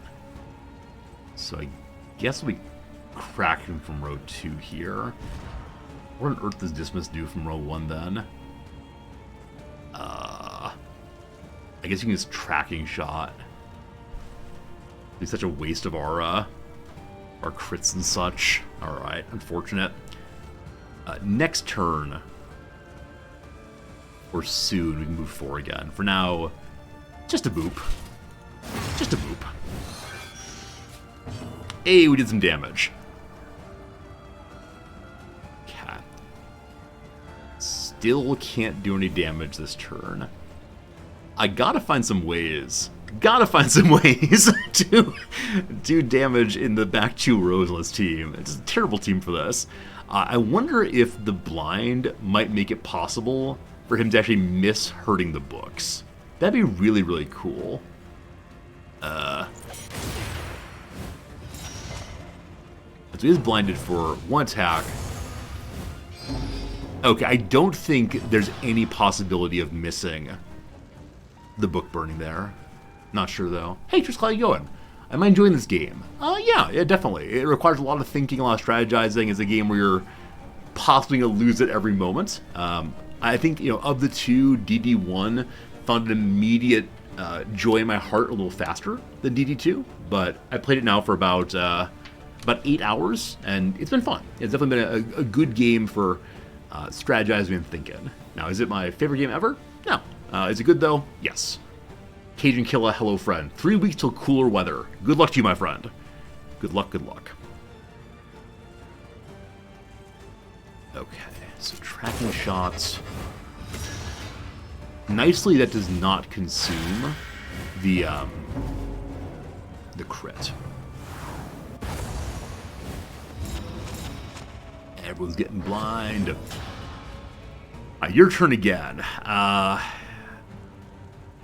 We're going to take aim now. Even more crit, even more dodge. He moves forward now. Maybe I'll catch on fire? No. I'm not sure we're actually doing any better with the with the fight, but at least we're not catching on fire.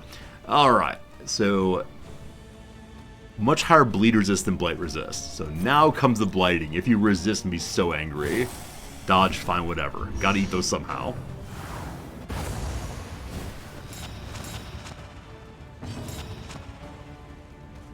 Okay, so we remove the dodge. If you miss on dodge removal, they keep their dodge. Like, it doesn't even consume a single dodge. That's pretty unfortunate. Ah! This is fine. Don't you worry, team. This is fine. Alright, alright. Only one more dodge possible. Oh, yeah. Very good. Alright. The ticking begins. The ticking begins. You got the big crit. I want to stay back and do damage. He has 3 turns till he's row 1. And so there's no point in just standing here shooting. If I go to row 1, then we have to wait a turn while you jump forward. Does it have a cooldown, or can we just dance back and forth forever? No cooldown. Okay. Oh, he actually can't move forward because of the immobilize. Alright. Everyone does damage now. The crits, the crits!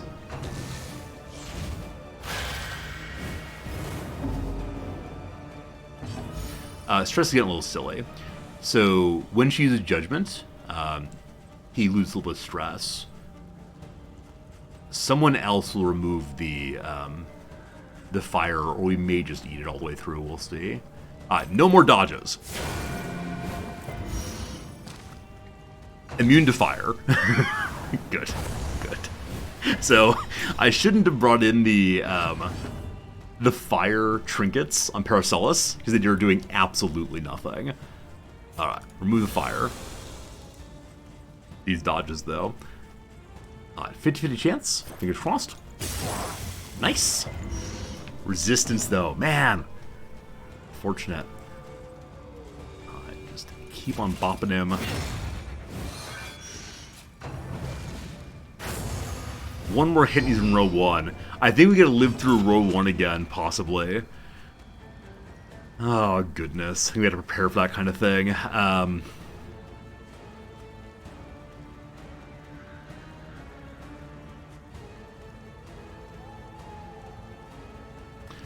I wish Dismas weren't so far down. Because he's going to be able to move forward this turn, but not fire back. Well, we're just doing damage. 3 points at a time!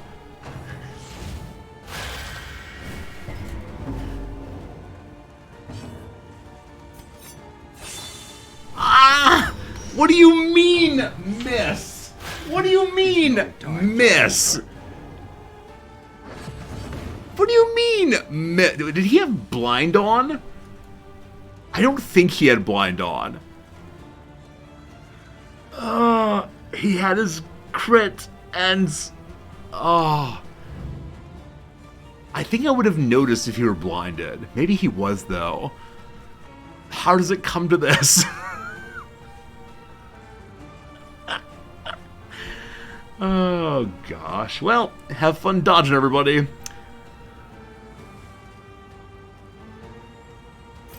So, get fire resistance up. Collaboration confers advantage.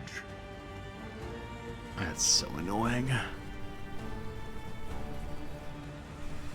I'm not feeling great about this right now. Next round, point blank shot will save us all. Hopeful! In crisis, Hooray! we can rely only upon each other. So further bonuses to all good things. How much fire is that? Super turn. Still can't heal. Still can't heal.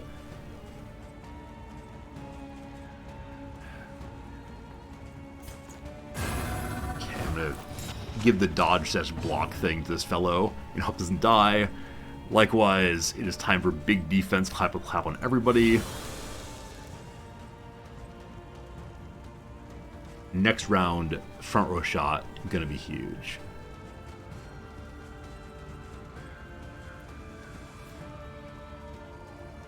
He's gonna get so many turns.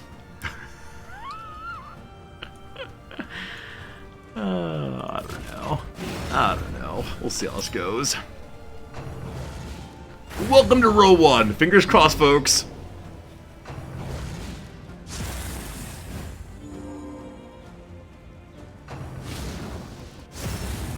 Lethality writ large. 2, 3. Sweat-soaked brows. Unsteady stances. Okay. Exhaustion takes hold. So, Buddy is ticked down to death's door. He can self-heal, though, which gets him off of that. We're all still alive. There are no real problems here. Now climb. Everything is fine. Point-blank shot. We lost the crit. Ah! It's fine. 20 damage anyway. Nice. He gets to go in a moment. Time to heal. Is time to heal? He's fire immune. 610 damage would be cool. I think healing is more better right now. A crit heal! A crit heal! Can you believe it?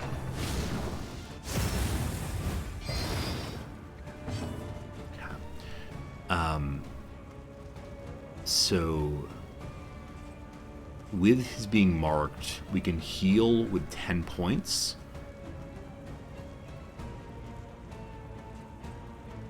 Do I want to save that for somebody else? No, I think any healing right now is sensible.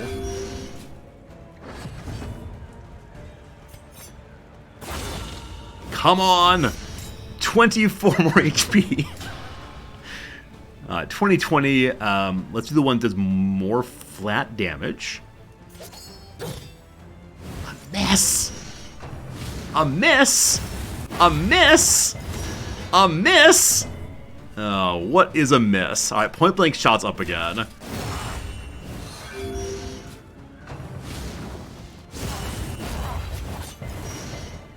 They're opposed to doing real work. Everyone's fine here. Everyone's fine, don't you worry, team. I just want to get the kill. Just want to get the kill. Just give me the kill. Just give me the kill. Death's Door! More Death's Door! And now, Alright, fine. the greatest. We're all alive. Don't you worry, team. It's all good. A fortune in memories long forgotten. Cool. It went better than yesterday. That's what counts. Now, with that said, I've got to figure out how to win this fight before the enemy gets to row 1. And part of it is, like I said, I just don't have many ways to do damage to row 4 and row 3, other than Dismas just standing there and shooting. Maybe what I should be doing is just standing there and shooting with Dismas. The problem, though, is in the back rows, the Librarian's able to build up dodges. And dodges definitely undermine the shooting thing. We had 2 very unfortunate dodges happen, or misses happen, actually. Anyway, lots of good junk. We got through it.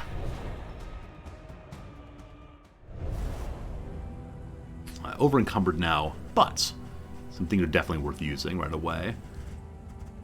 Hello, Paracelsus. So what do we have for you combat-wise? Give you another removal. Barristan is open also. Guess we'll give you hit everybody or hit one character they can't move then. Bear Trap seems super useful if you can catch a weak character in the front row or strong character in the back rows. I'm just not quite sure how best to do that. So, dots work gracefully acts 3 times per round. Definitely agreed. Paracelsus, the big dot dealer, can't put dots on him until he's in row 2. Is that right? Yeah. Yeah. So getting dots up is just a challenge with this group I have. But it worked out anyway. We need somebody to put dots on the back rows. That's what we got to work on. Alright, so back to Barristan. Just going to give you crow's feet. And everybody else still has something, correct? Something. Gotta use some way of removing stress on Paracelsus. What else do we have we can use right now? So, new trinkets. +3 flame damage dealt. The flames last a shorter period. And if you catch on fire... No. Gain on fire resist. So if they resist to fire damage taken, you get more stress. Junia, you can do fire at your top level of judgment. So let's go ahead and do that for now. Cool. Movement resist while cool is not needed. Flat health improvement would be good. Barristan, so 15% chance of getting armor or flat health. We'll take the flat health. So gosh, we're all very low on health right now. Okay. I think there's nothing else I exactly want to use here. I think we can put the trophy on now. Is that true? Nope, we can only put the trophy on at the inn. We'll get to the inn now. They always pop their interesting choice. So we're here. We're going to feel bad about ourselves for going through, and then something will happen. But what, who knows, who knows? And then after that, we have a place to help somebody and hate ourselves more, and then a fight. Or we can go up this way and then change over here, get the watchtower, go to a store, go to who knows what. There will be fights in the future no matter what happens. So I need to find some way to heal. And I don't think that any of these things necessarily give healing. Maybe the unknown will. Alright, heading to the unknown. Let's see what comes of it. Oh, we're still over encumbered. By 2. Don't see myself using the Mortal Ward. I mean, now that we're all close to death's door, maybe it would make sense to do so. Yeah. Not Paracelsus in particular.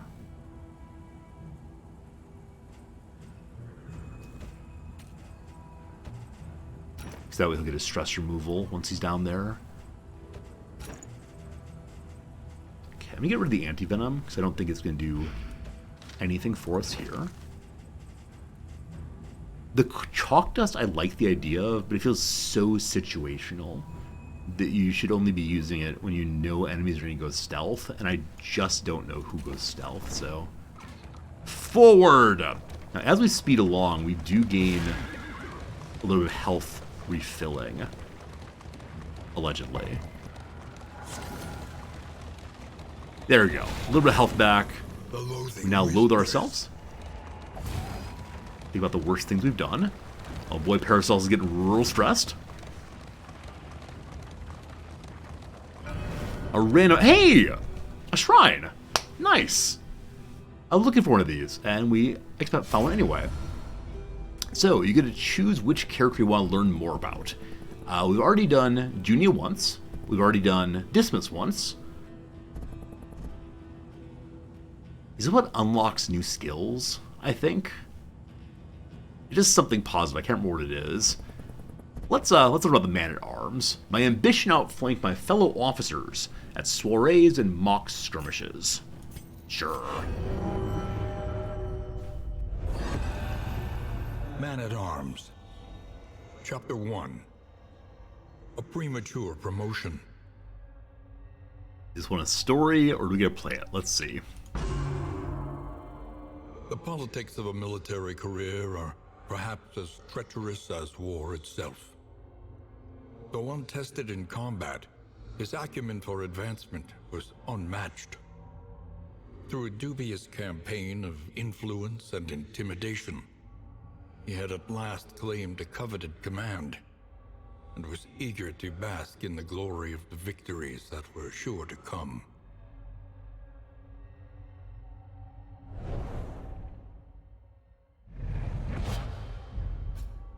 The end. I like that it said that he had an unmatched talent for advancement when one of his moves causes him to move forward. Advancement. Hey. Alright.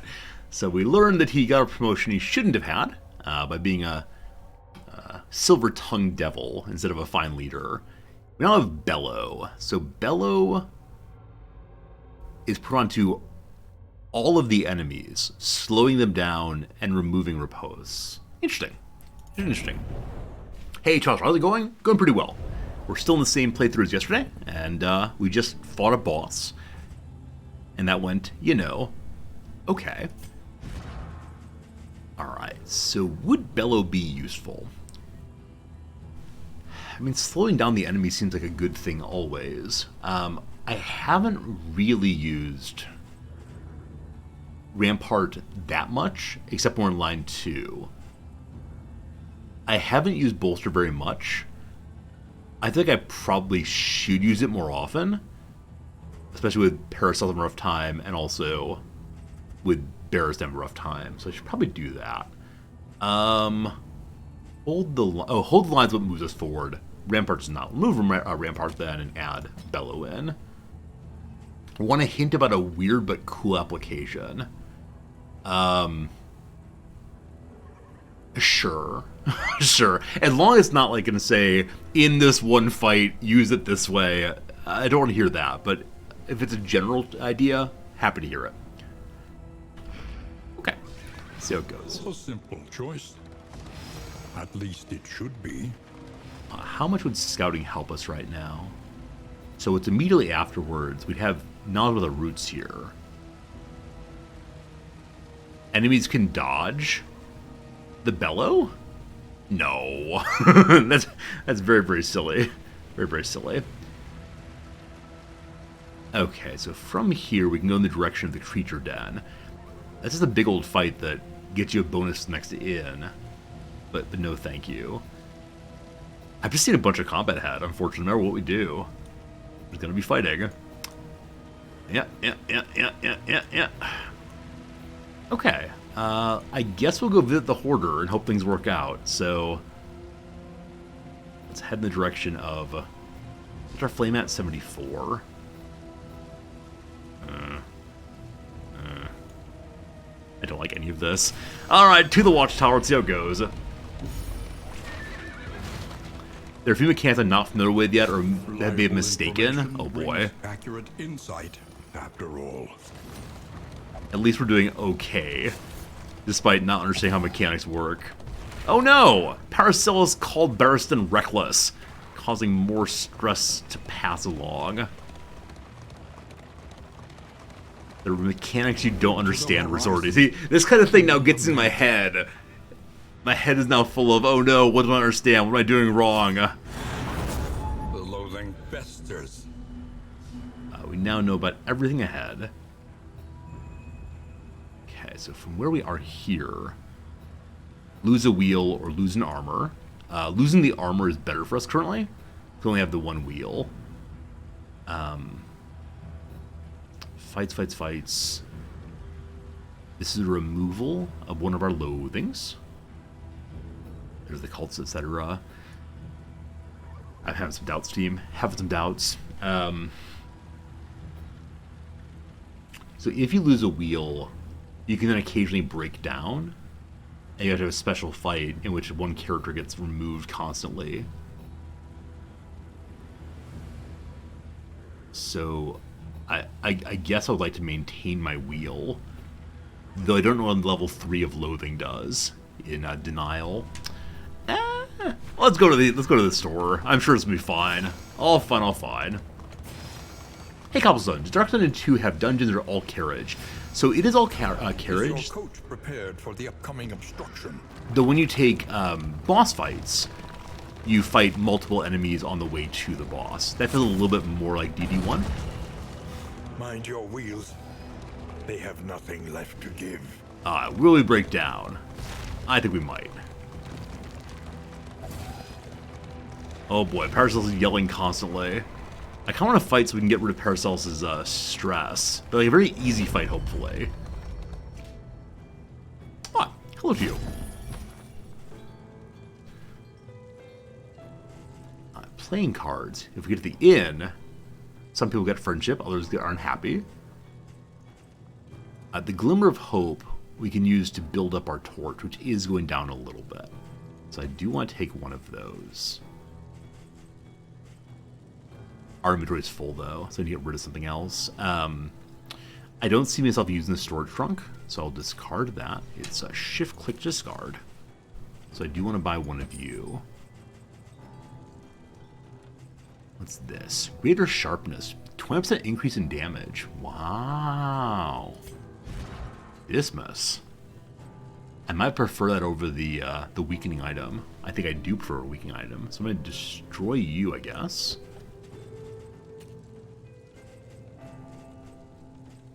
Oh, goodness. Too many nice things. They're all precious to me.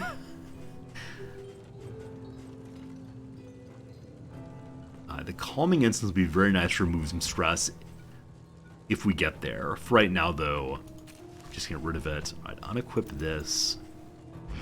Wish to buy the Greater Sharp item. Cool. That gets equipped here then. How's it going, civilian? Good seeing you. More damage. Okay, we don't have laudanum here, unfortunately. And we still have how many more relics? 14 more. So we could buy a 10 if we wanted to. Lowered flame resistance? Absolutely not. Minor bouncer belts. More healing received from skills. More likely to get moved. Minor gilded mind. Stress resistance. Death resistance. They all seem nice. I just don't know. Stitching kit. At the inn you get some healing. Yeah, not really seeing anything I need here in that I'm not sure to make it to the inn. But sure, we'll bring the heal thing just in case. Alright, alright. I think that is that for now. Thanks for letting me spend time with you, horror guy.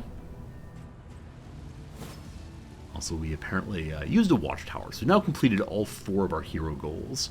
I realize I'm hiding with my body, but that's good. We have a goal to visit a creature den. I think I'm saying no on that one, but who knows. Alright, the Hoarder, another store, or a fight. Okay, we go in the direction of the Hoarder. This is the creature den. We did miss that entirely. I think Oblivion's Ingress has a cultist fight. They were told about the Ingresses and the Ramparts would have cultists. I mean, that's not right, though. Maybe it's only the Ramparts do. So, what happens if you go through a rough patch where you lose a wheel when you have no wheels?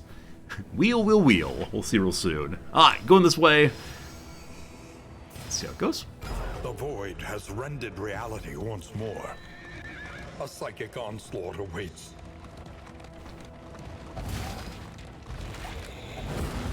The loathing howls. We just picked up 2 more, I believe 2 more of the fire removal items. Yeah. So the fight coming up, I believe, to be a flame-based one. Onward. Yeah. So there's be a flame-based fight right there. So equip that in place of something. Because these both remove fire and also heal. Put it on you. Okay. A little bit of healing possibly. I wonder if this requires the character to be on fire to use, or we can just heal them and ignore the fire part. We'll see soon. Oh, I also want to increase the torch brightness. Bought that for a reason. So Barristan, I'm going to get rid of your crow's feet and equip this instead. Need more torch.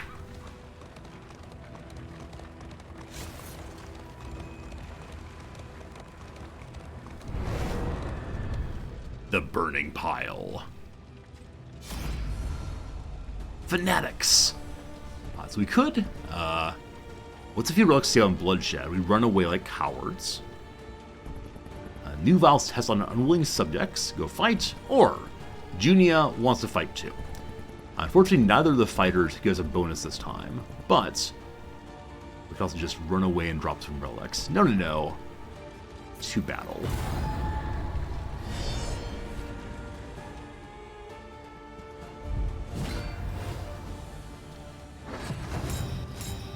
Okay, none of these are new to me.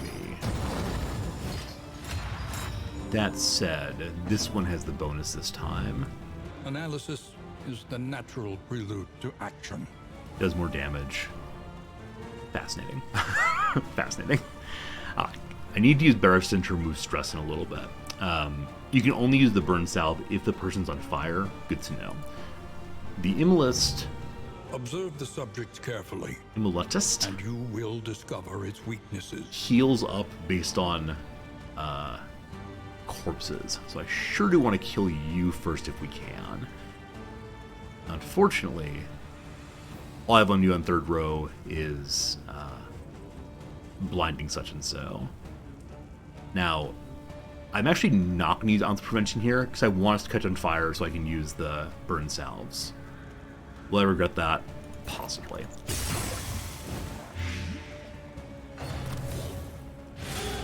Hey, well done, sir. Well done, sir. Okay, I want to now begin with the bolstering. Or we can remove our opposed. We'll hold off on that for right now, but it's good knowing we have the ability to remove opposed and to slow enemies. For now, though, we encourage each other.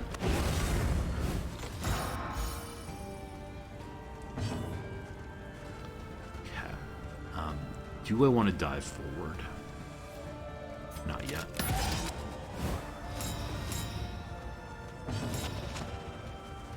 Alright, Junia.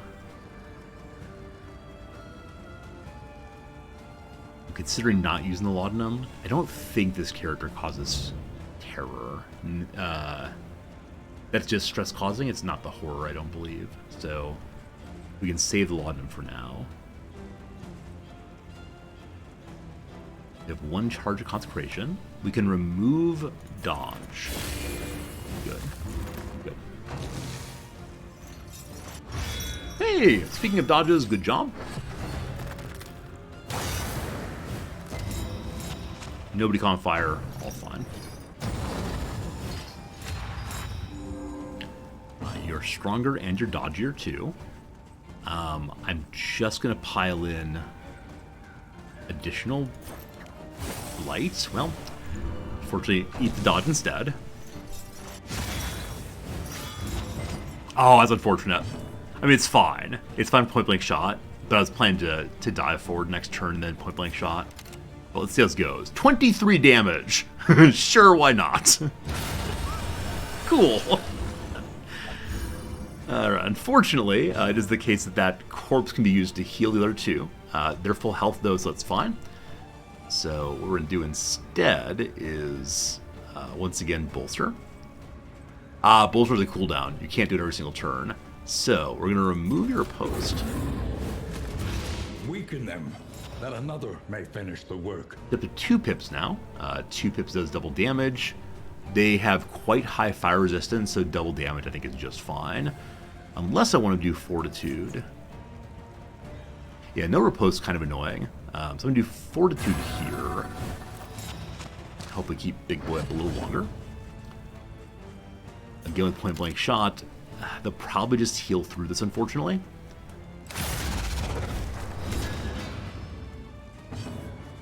Unless. So 5 HP left.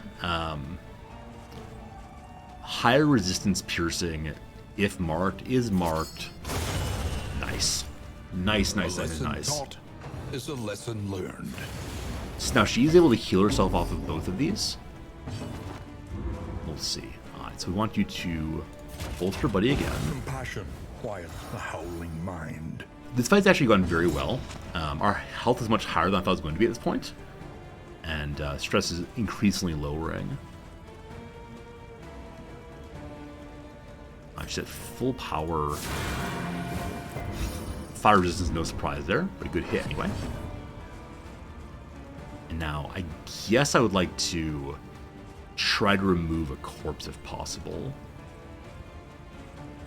But I don't think we can do enough damage for that. I need some like corpse removing ability. I know there's an item I could have brought that I probably should have brought for this, but just wasn't thinking. So we'll blind her for now.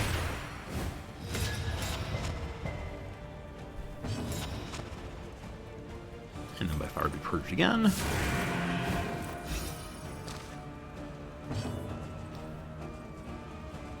And I guess we can just walk back one step to set up the range attack next time through. How much health do you have? 6.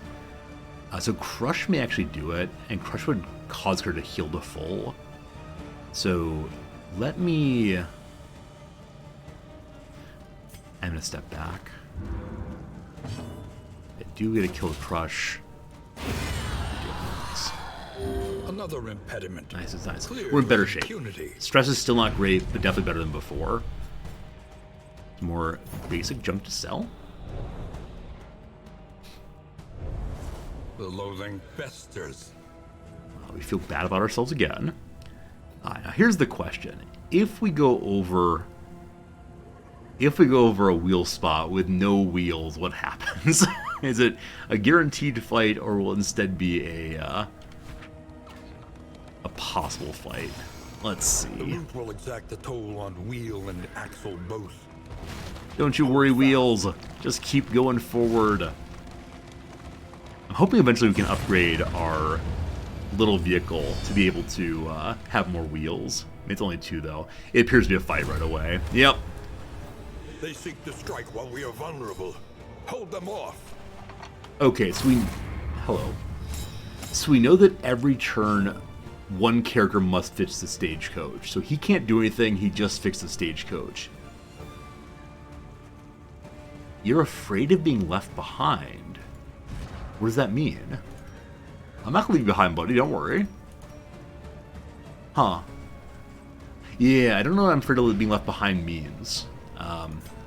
Hopefully they'll still do something to help us. Doing the repairing.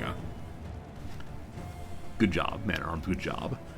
Alright, so Big Boy has a really strong attack from row 1. They can hit the first 2 rows. The Widow... What do you do again, Widow? Hello? Hello, game. There we go. So, can cause horror. Action.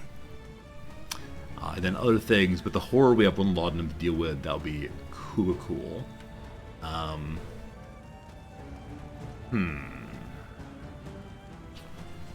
think getting Riposte up's a good idea. 13 health versus 42. It's a start. Okay, I think Fear being left behind might mean he gets 1 tick of fear every turn, getting more and more stressed out. Now, unfortunately, there's no way to attack row 3 on Paracelsus right now. I think Woodsman Big Chop What can we does learn cause upon bleeds. closer inspection? Yeah. The carriage did break. It'll be fine. It'll come back together real soon. Don't you worry.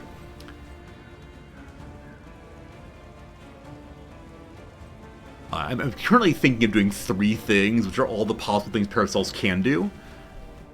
One is to go for the blind back here, because the blind will also hit the urchin who's cloaked. And that will potentially make them less likely to hit.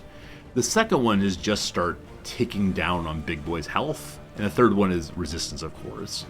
I think what I prefer of those is this. Awesome. That went just as well as it could. They're both delayed to the end. Unfortunate on the bleed there. However, we're now in front row with the ability to point blank shot. Always cool. The bleed's only doing 3 damage right now, so we could ignore that. As of right now, everyone has dodges or shields on at least. We can illuminate. Okay, the reason illuminate would be strong here is because this character is end of turn, next turn. And so can't re-stealth immediately. Only has 11 HP. The trouble is, with Dismas in row 1... Yeah, with Dismas in row 1, we can't shoot the back row. So the only damage will then be coming from Junia's own judgment next time. And it's very unlikely she'll do enough damage to get. It's basically impossible when she crits. So the one way we could potentially get a kill here is if Man-at-Arms comes up before Dismas, Man-at-Arms move forward, Dismas disengages and shoots. What's your speed? Speed of 2 versus speed of 3. So very unlikely. Also, holy cow, it's a -2 quirk on a base of 5. That's craziness. Absolute craziness. Lucky these are all gaunts though, and Dismas has bonus damage versus those. I'm going to ignore the fellow in the back row. I'm just going to go ahead and do some damage here.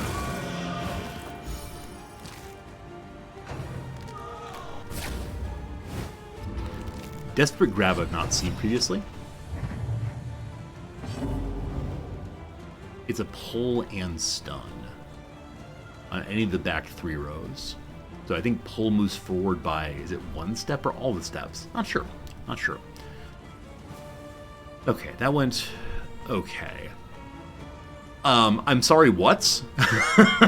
So it's random selection of who gets to go next for repairing. Unfortunately, they chose the fellow who's going to do the big damage that turn. So that was not the plan. That was not the plan at all. I wonder if it's always the character in row 1. I think it's randomly selected, though, so I'm just not quite sure.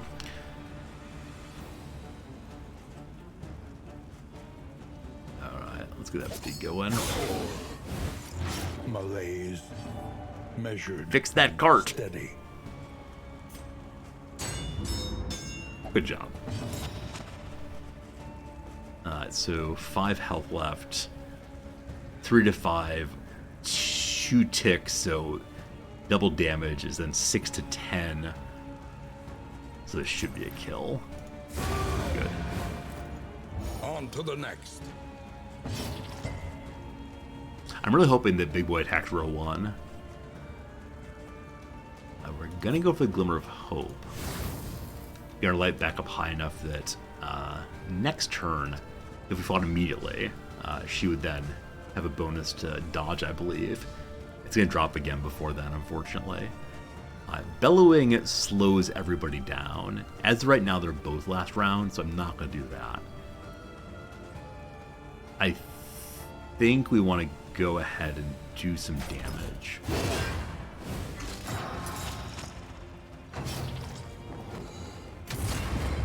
It's guarding.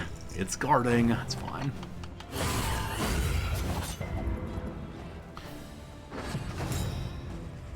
Oh, Dismas gets to repair again? What? What? What? 2 in a row repairs there. That's a challenging little bit of fun. So Urchin cast 2 moves I hadn't seen previously. One was Haunting Melody. It moves the character forward, I guess, all the way, causing some stress. And then Skulking Step, it goes back all the way, only back 1.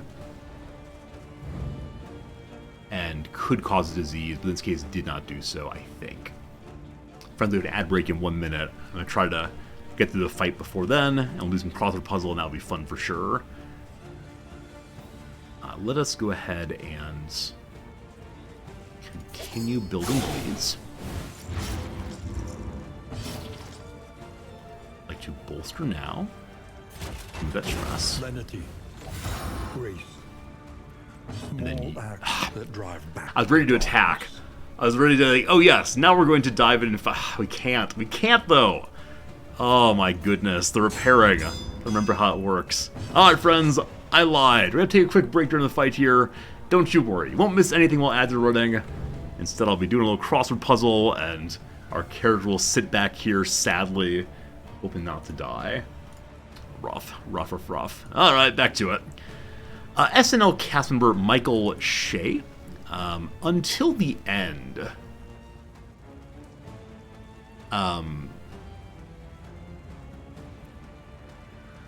So the word finale or finally comes to mind, but neither of those are right.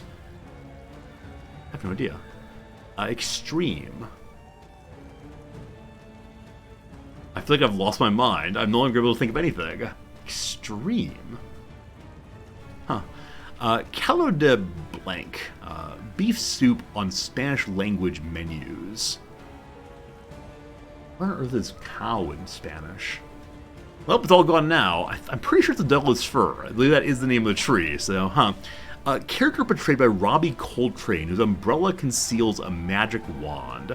I guess this is Hagrid. I had no idea, but okay. It's Harry Potter, right? Expenses or costs, fine. My apologies to any of you who speak other languages. Angus Og, or Mananan, in Irish myth. I assume that's God. Not sure, though. Back to the top. Yeesh. Probably oh man. Short change.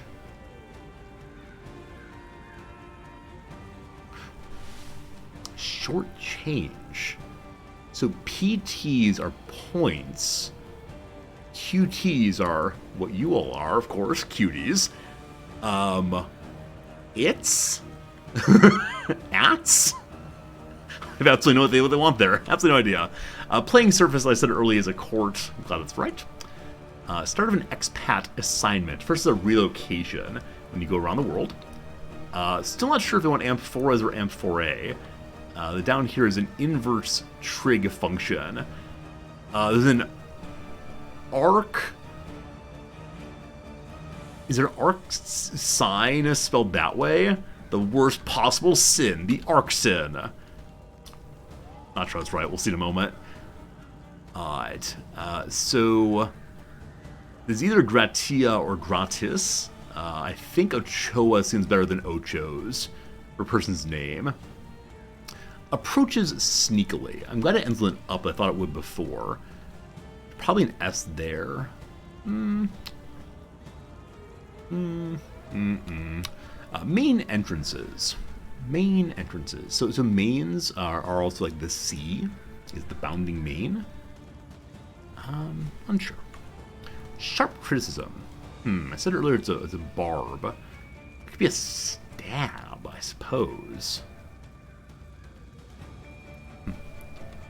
Thingamabob, the doohickey. Now, I'm fairly sure it's Che with a C. I've only ever seen doohickey spelled like that. There we go. Had it wrong in my mind. Sunroof glass option. I said earlier it'd be tint, so it probably is right. Which means that it's not tonsa, it's instead lotsa for many casually. Blazed. How am I not getting this? Like smoke blazed. Shone? Like the sun blazed, the sun shone, possibly? Does numbers as a number. I don't know what you want from me. Until the end is for life. Does number to number it charge?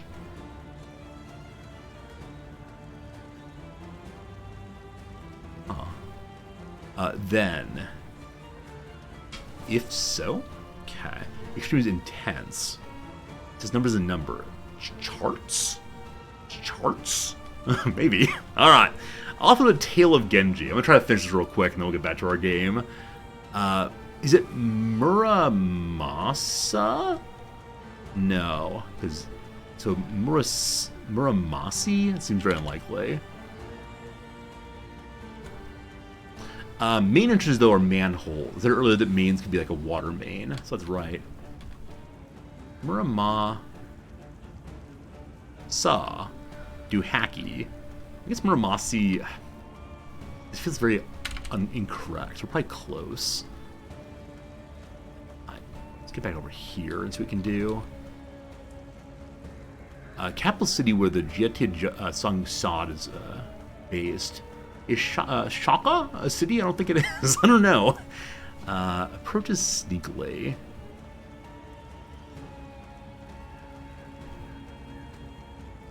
Poet Robert Creeley sounds possible. Maybe not an M there.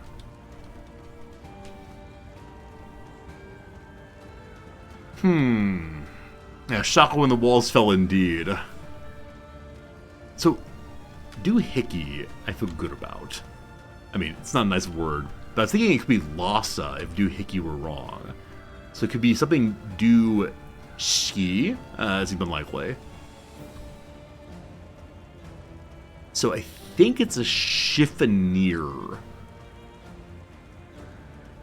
It's a kind of chest of drawers. I think it's double F there.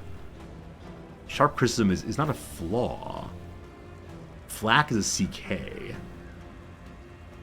Alright, team, I don't feel like dealing with it anymore. Consider the don't help me sign removed. What am I missing? What am I missing? What is the capital city with the Jiatia Sung Sod? Who wrote the Tale of Genji? What is approaches sneakily? Or you love Flawn if it helps? Does not help. Flak with a single K? Oh, really? Okay. I don't know why I thought it was CK. So Flak of this spelling F-L-A-K, I think of as like, would aircraft fire behind themselves? But, okay, that's good to know then. So, Muramaki? Siled Up. Oh yeah, Siled Up is good. Dakar! Dakar is a city my wife loves because there's a NPR correspondent named Chris Austin who says Dakar every time. So short change or the New York City High Line passes through it. I guess Chelsea. Oh, this is upsetting. Short change. This is an abbreviation for cents. Cents. Like dollars and cents. This is disgusting and I hate it forever. Alright, that's fine. That's fine. That's fine. Alright, thank you for the help on Flak there. I don't know why I thought it was F-L-A-C-K. There is a spelling of Flak that is... It's North American. So the Flak spelling like this... Oh, you can't see it, can you? Because I had the window cut off. Can I put it where you can see it? Nope. So I'll read it loud, it's fine. F-L-A-C-K is a publicity agent or to publicize something in North American. F-L-A-K is just strong criticism. Oh! Apparently it can also be spelled F-L-A-C-K. So I think I've seen it both ways, or only the one way. That's good. That's good to know. Thank you for helping with the spelling there. Black projectile also used to shoot down planes. Okay, I knew it was used to deter planes from being shot. I didn't know it also referred to things that were being shot at planes. What was does numbers as a number? Charts. Charts. I think what it's referring to is a number like a song, and then does numbers is does very well as. So a song that does very well is put on the bestseller charts. There you go. That's how it works. I got stuck in the sense of numbers as numerals, as opposed to the sense of numbers as musical numbers. But there you go. There you go. There you go. We win. Hooray. Thanks for the help, folks. Yeah, don't like sense at all. That one really threw me off. The other one's chiffonier, I gotta remember. I remember that one. Alright, very good, very good, very good. So, back to our battle. You're being guarded. However, you're also comboed. I wonder if combos can be triggered on guard. Kind of doubt it. Kind of doubt it. The bleed's only 3 points for one turn. I think it's a drop off on its own, so I'm gonna ignore that. Now, it's possible Big Boy will put another bleed there, and then we got some problems. So, let's get you shields up. Big Boy. Hey! Good stuff, good stuff. So he did go for the new bleed, but on a different character, who then missed.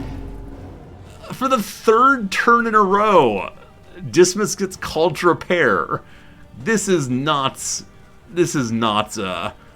random. Math does not work that way. Shenanigans. Okay, so they're both triggered now. More damage! More damage! So Buddy is going to bleed to death this turn. Hopefully. Hopefully. So bullshit on cooldown, unfortunately. Okay. I'm glad I put on Death's Door. Hope the tick kills him then. Fine. You have fight in you yet. A little encouraging word. Need to use Bolster next turn to remove this person. Stress. Could use Laudanum, prefer not to though. So, I guess I'll remove your beautiful shade. And you can repair. How exciting. Very good. Very, very good. Holy cow. What a giant corpse that is. And the poor fellow has his axe in his head now. How'd it get there? I don't know. Very strange. Must have thrown it in the air and fell in the most unfortunate of ways. Hey, look at that! Yet again! Our highwayman gets to repair the bus. Oh, that feels bad. I don't like math anymore. This is like, what, rolling a 4-sided dice 4 times in a row and hitting 1 every time. Not impossible, just slightly annoying. Okay, so... Can't do much with you. Collaboration confers advantage. So he's back into stealth. Oh, do we have to destroy the corpse before he's targetable in stealth? Yeah, unfortunately so. That's fine. Lenity. Grace. Small acts that drive back the darkness. I think I should just continue removing the shadow. I think he reshadows himself every single time. Yep, back to it. I wonder if he has to be in shade to use his other attacks. Huh. So work on removing the big old corpse now. Just shoot him. You can't shoot him. Unfortunately, Vestal goes last again, so we can't do anything after removing the what's the word for it? After removing the stealth. I keep reading the word stealth. Not quite sure why. This also removes stealth. Good. Good. All right. I believe in the power and possibility of judgment. Shame on you. You know what you did. That's right. That's right. One less obstacle in our path. Alright, so our vehicle's been repaired. We got 1 wheel back because of that. No loot, just a wheel. We move once more, albeit unsteadily. Okay, what's ahead then? The ingress, you get some trinkets and lower your hatred yourself. Ooh! So some place looks a little bit evil. Cultists! I was hoping there'd be no fight there. Apparently there's always a fight at these also. Alright, what you got? Rid the land of creeping stain. If we do that, we're gonna get a fight. We face worse foes in worse shape. Or formations all. So all 3 of our fellows just want to fight. And Buddy in back does not care.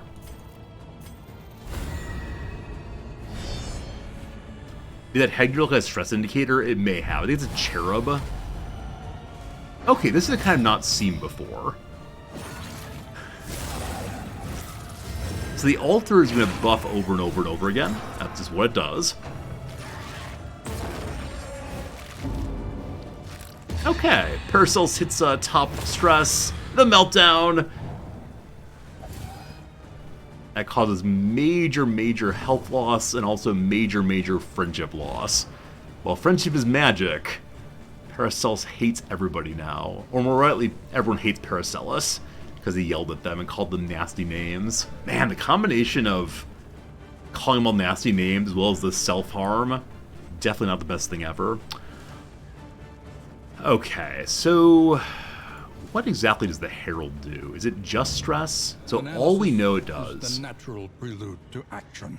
is the producing of stress and whatever that self is. Some kind of self-something. The altar... Let us take a closer look at the thing, as repulsive as it is. speeds itself up and does more damage and gets other stuff too. And then it gives everyone else the ability to stealth. And these two just do damage. So, sure do want to kill the buffers first, if we can. I need someone to heal Paracelsus.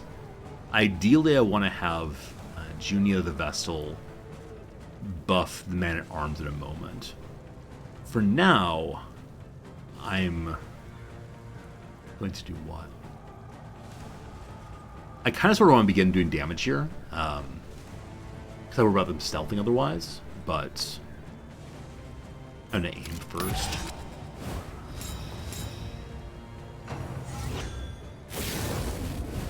They buff also. How exciting. Luckily with Stress on all the way, we don't need to encourage him anymore. We wasted so many turns encouraging him, he still got full anyway. So Bellowing removes Riposte. It's not helpful. It slows him down entirely. That could be useful. So what I'm seeing here is this fellow gets to go before Paracelsus does for the self-heal. I think it's going to buff instead of attacking. Can it attack into the third row? To this point, we believe the answer is no. It may be able to, but we've not seen it before, so I'm not sure. Okay. We're going to block on you.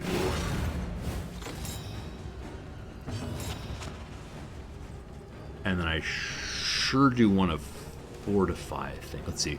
So you heal by 30% if the character is under 33%. I believe that Paracelsus can heal if the character is under 50%. So you will be 11 plus 4 is 15. That's still below 50%. Cool. That was a strange moment. I was hoping for not a crit heal, which I tend not to hope for. I guess a crit heal would have been fine, but that works too.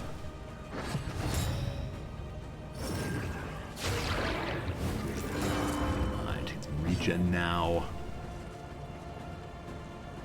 So both of these have a higher chance of doing big damage. Hoping to attack row 1, and the dodges work. But what are your bleed resistances? Very, very low. Your blight resistance is equally low. I guess we'll just start on that for now. Build that blight. The enemy weakens and wanes. Nice. Still one more big dodge left there. So having healed folks up, she's now building her conviction. We'll get the defense move on also.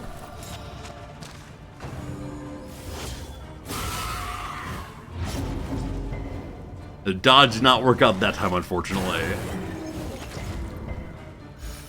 Okay, I don't think I've seen First Trumpet before. That move that was just used on the Bloody Bagpipe indeed. Fire and bleed possibilities. Cool stuff. Hey, Carrie. This was much more involved in the first game. It's definitely different than the first game. I'm not sure it has more going on. I'm just not super great at it. I guess there are more like blocks and dodges and such that develop more quickly, but I don't know. I'm not sure if it's more involved or I'm just worse at it. Possibly both. Really, really possibly both. Alright, so I'm going to crush here. How much health do you have? 29. Man, not so much health this time. So getting rid of the altar would be good in order to ensure that it can't heal up at all. It's one more block. So you have charged your your lasers already. So I want to do a big attack. It feels so bad doing a 1% crit chance into something that has a shield up. But unfortunately, they all do. So here we go. 5-point crit.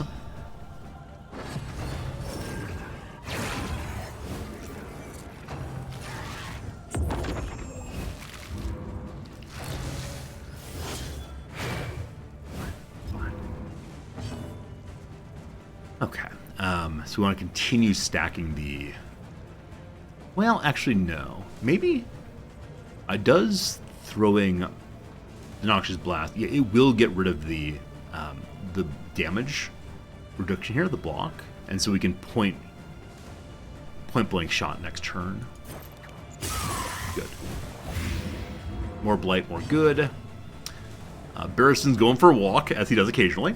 I do want to move us back forward again, so we will hold the line and move... hold the line moves you all the way forward, and then you can't point blank shot. So, I guess we'll stand back here for one turn until we can point blank shot there. So no crushing this time. If we bellow, we slow them all down for a round. Well, better yet, probably a good idea to defend on him. Please me forward there.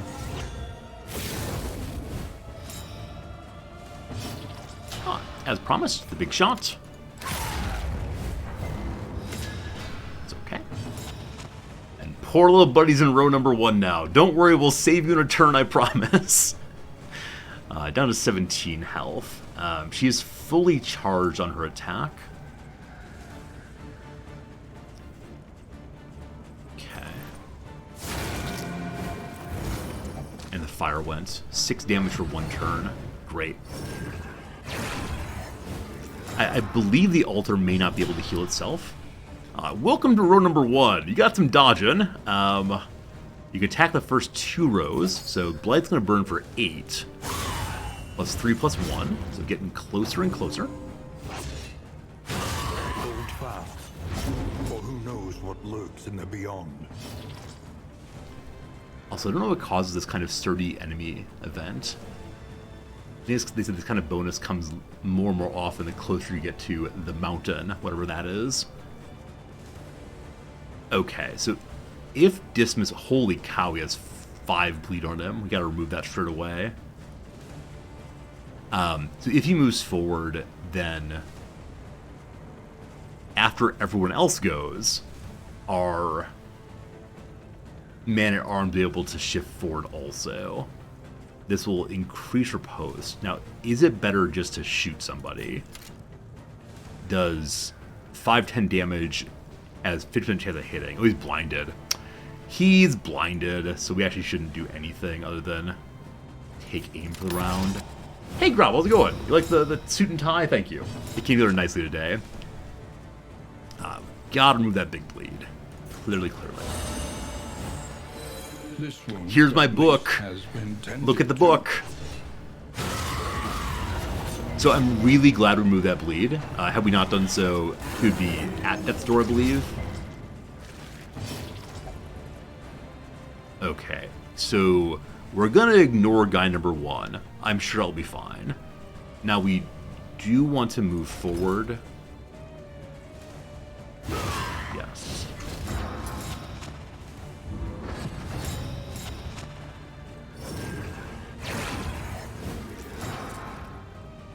Hey, Medic, you're absolutely right. I missed the CVS receipt. I missed the Crusader immensely.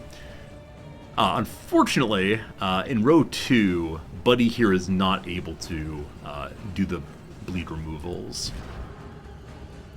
So when Dismas duelist advance, he only goes forward 1 step. So next turn, he's going to step forward 1 step. For now... Fortune resistance. Everybody's fine. I want to boop you. 4 HP remains. Dive in. Good. Good. Thank goodness that dodge there. Had that not dodged, it could have been real rocky real fast. It's hopeful! Hooray! Operation confers advantage. Our friends encourage each other. I think that gives some resistance. I'm not quite sure, but it's all very nice, though. Okay, so no one is unwell enough to be healed right now. No one's below 33%. And I can't do math, so I don't know how close... Let's see. We're at 48. 48 divided by 2. I don't know. Whatever. It's just not low enough, that's all I know. So... We're not quite fully convicted yet, so we'll wait till next turn to do that. Illumination, unfortunately, does absolutely nothing. 24 to third, thank you. It's at 18, though. Oh, half 48 is 24. Yeah, okay, I knew that. So it's been somewhere between 12 and 14. I think like 13 points we have to be at to heal. Maybe. A bit of a waste on the judgment here. But at least got rid of the shield thing. Alright, boss. I am concerned about Dismas being hit. This fellow's gonna charge their lasers next turn. So we can just do the damage. Alright, so 2 damage, 4 damage, 2 damage. You'll be able to do some work in a moment here. We judge 3 to 5 damage. I don't know. Someone buy me a calculator, that would help, wouldn't it? It would be nice. As of before, I appreciate people can do math very quickly. I'm just not one of them. I think I had a negative experience with math when I was young and kind of gave up, unfortunately. Alright. 5-7 damage, maybe crit. No. Alright. 5 to 10 damage, maybe crit. Hey! Got that crits!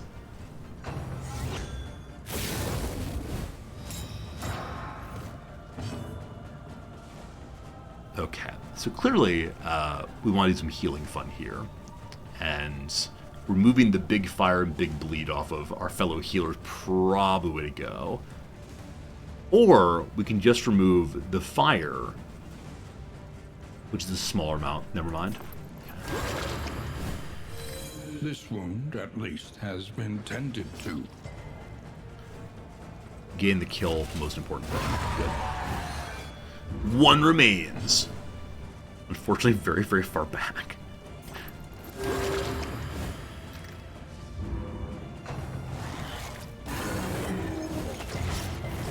Oof, more debuffs. Alright, so from here we can just shoot. He has 23 health. Does anyone know how long corpses take to go away on their own? Is it 3 turns? Or should we start eating our way through them? Guess we'll work on eating our way through. Alright, not quite fully charged. So next turn, get that going. Oh, okay, they went away. I think it was 3 turns. Seems very likely. You have lower blight resistance, so with that.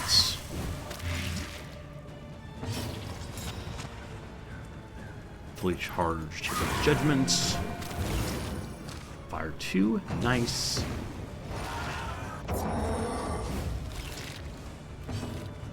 Okay, unfortunately, can't really do much here other than marking it. If we mark it, then Man-at-Arms gets to heal.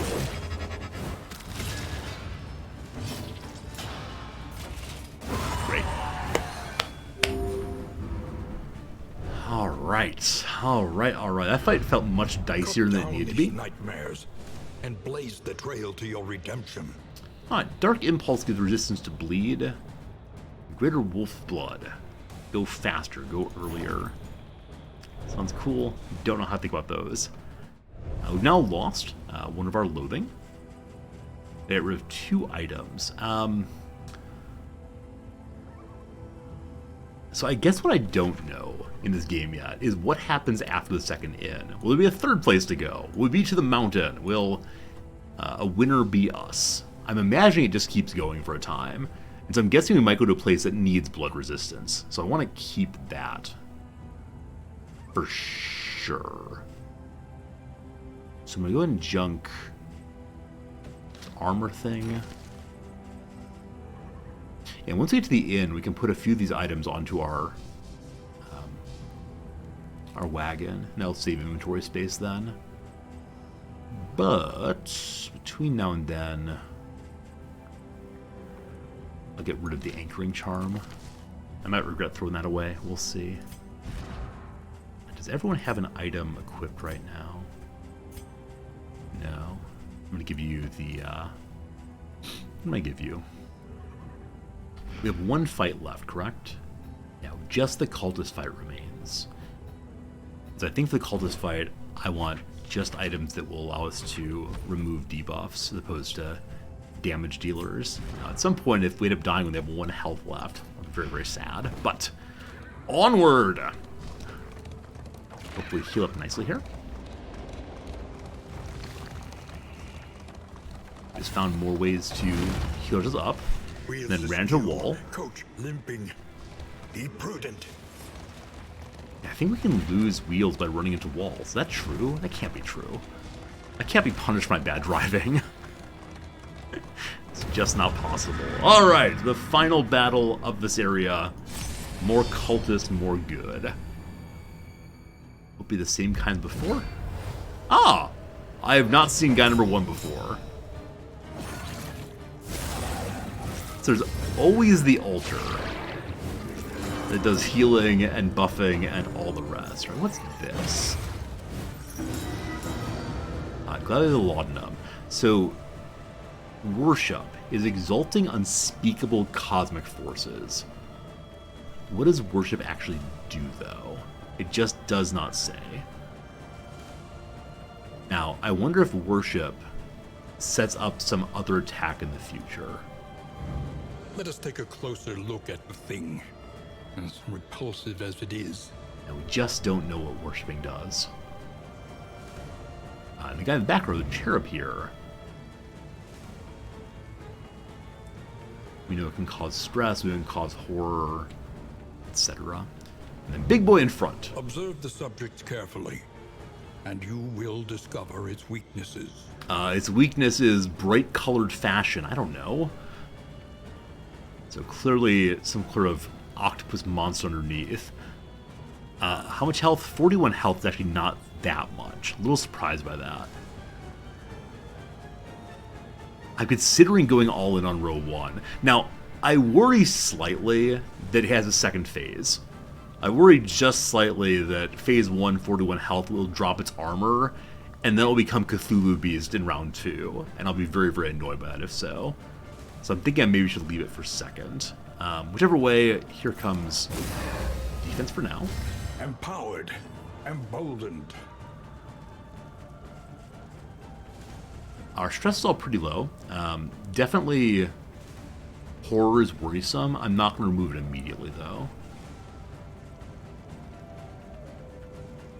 So I think we're just going to start doing some damage.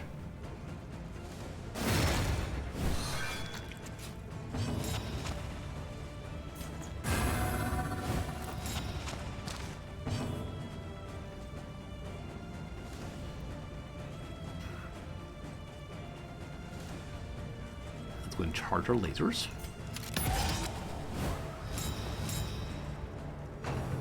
Okay, here's what he does. Weight of the World was the first one. It hit absolutely everyone.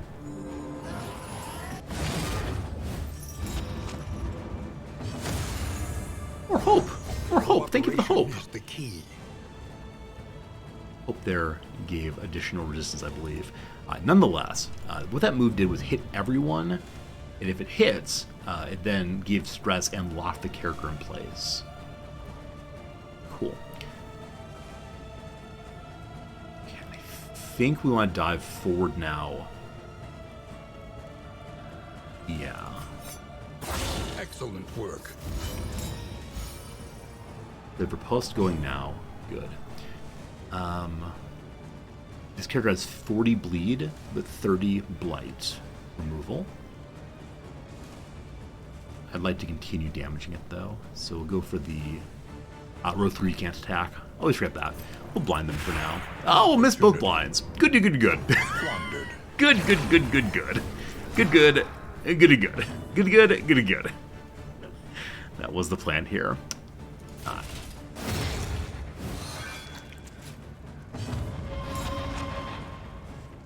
Next turn, she's fully charged.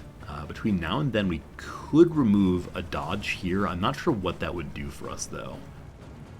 If we continue waiting for the third conviction, we did need a burn possibility also. So I guess I want to wait for the third to get the burn. Yeah? Yeah, so we'll Illuminate. I wish Illuminate did anything else. I wonder if a leveled up version of Illuminate would be more useful. Take my flashlight. Sundering Steel. Well, apparently what it does is dodged.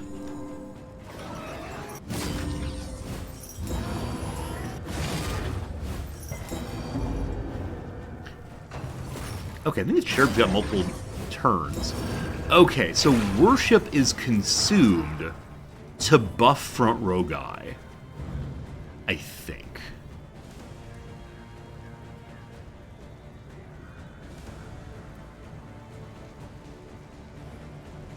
I don't know. I don't know. So, yeah, Worship, I think you have to have Worship on your character, and again, gives the worst person in front. And so I wonder if his having Worship will now allow him to do new moves also. Anyway, we had a Sundering Steel, which does damage to one of the first 2 rows and causes more stress also. I am, we'll call it excited to see what his Worship does. We all got our turns first. So, I'm going to put Defend on you.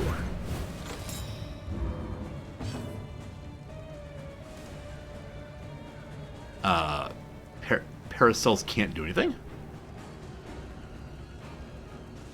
Wait, why? Invalid target. Oh, he's stealthed.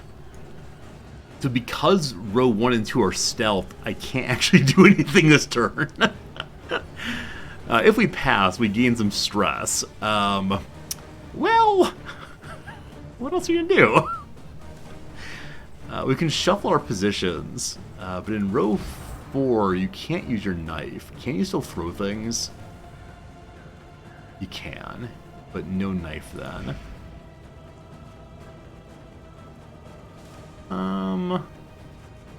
What can't you do from row 3? She can do anything row 3, so I will pass to avoid the stress. Well, this is the last fight of the area, though. I'll take the stress. Hello, friend. So Big Judgment might get a kill here. 610 damage and burn. 1 down, 2 to go.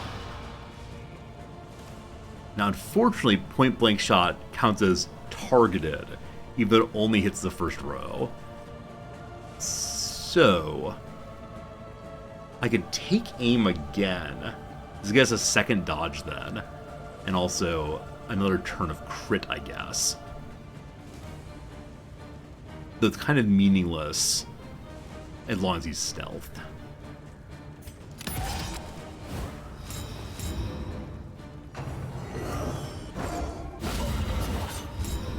Okay, so there was a move that the Deacon was able to do because of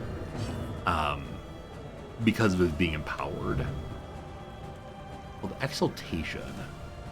So it gives everybody the big dodge, potentially bleeds, potentially stresses. Now, luckily, Dismas managed to dodge that, but the big dodge is on now, unfortunately. However, we can point blank shot, which is not great here, but yeah, fine.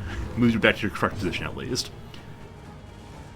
And then damaging row 4 not too much to do. So ideally I want to destroy the corpse. I guess I'll go for that now.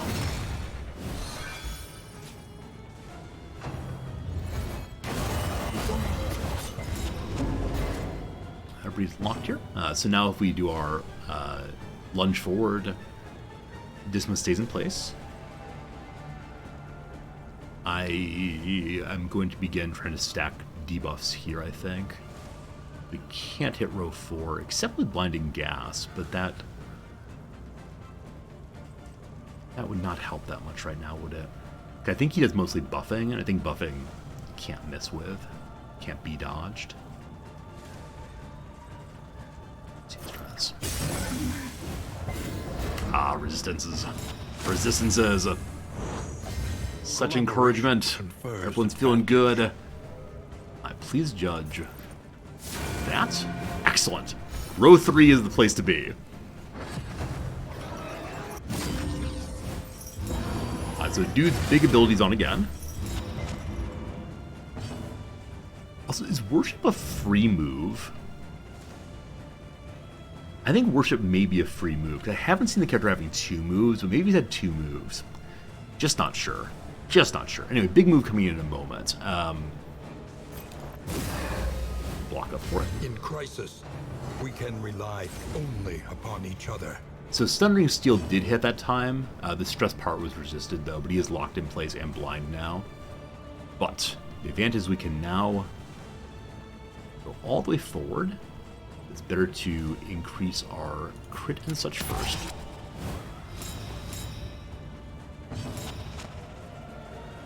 Charge our lasers.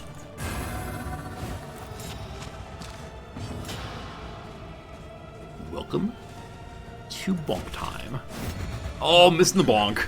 Missing the bonk. Wandered.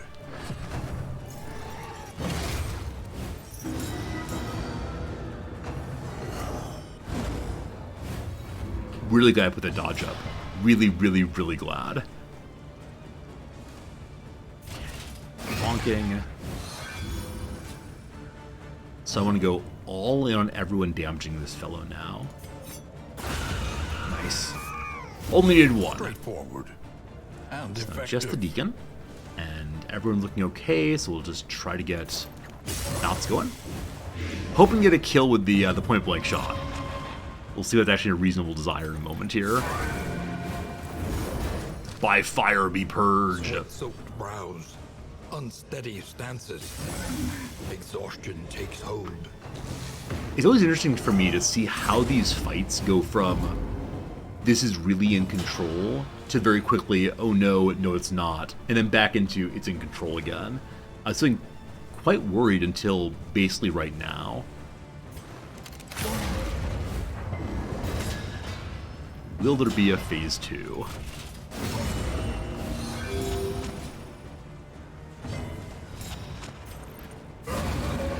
I guess not. Down it goes. Ah, and with that, map number 2 has Greater finished. threats await those who dare. The Cruel Intent. If a stained item's equipped, you get blinded. If you're blinded, you get a bonus to crits.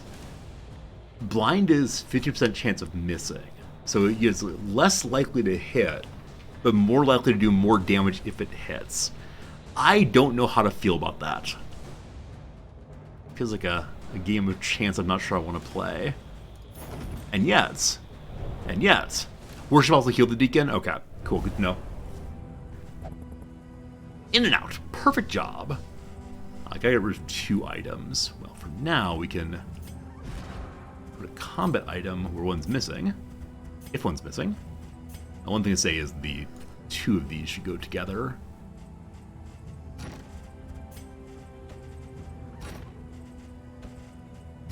It has to.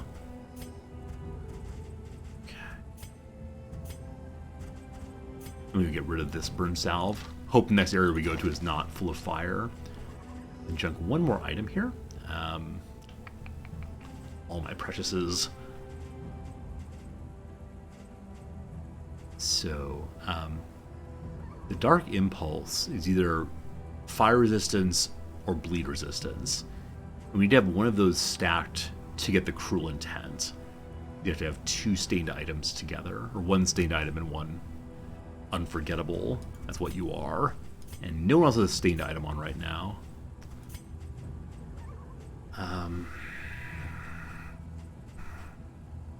Okay, I don't think we're going to use that guarding item. Forward! To the end, to the inn. These runs take about 3 hours to get through for me right now. We started today at 1 inn, and now we're getting to the next inn. And, I don't know how it's going. Also, we just passed over something that gave us healing. What was that? Huh. It's a random spot that gave healing. I don't quite know why. But we've made it to the next inn.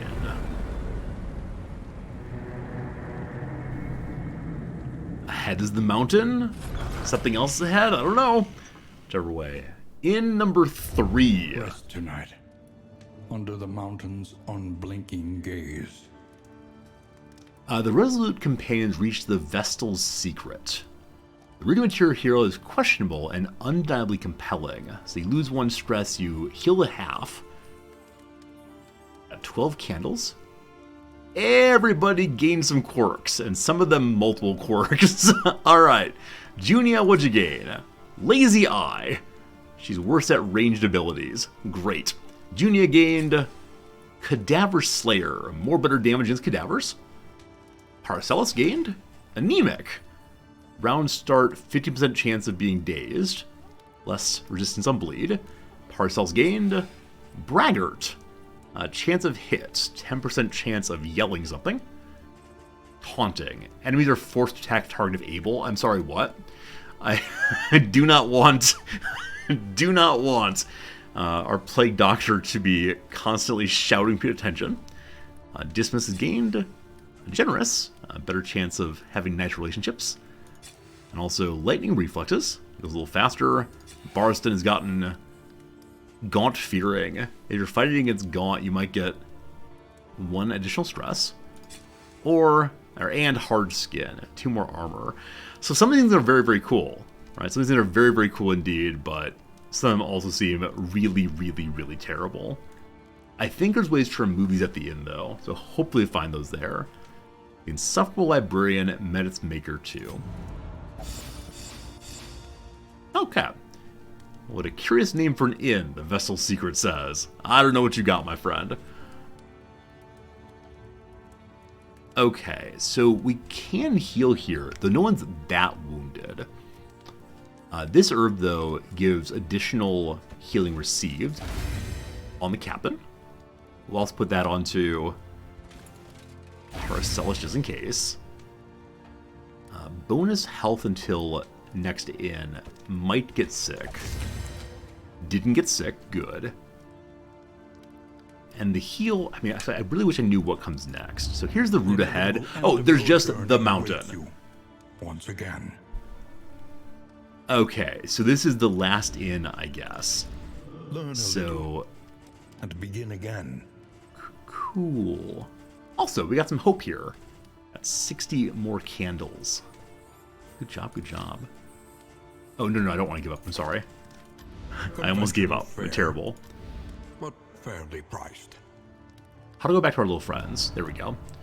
So heal by 20%. The most points off is Barristan. So, oh, it's blocked. He's a hemophiliac. No doctoring allowed. It's all the same. Here, Paracelsus. He's squeamish, but he's doing all right. To the provisioner then. So I do not know what we're going to find on the way to the mountain. It looks cold, but I really just do not know.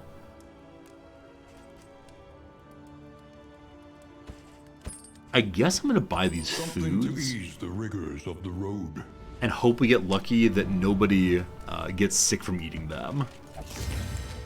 Good.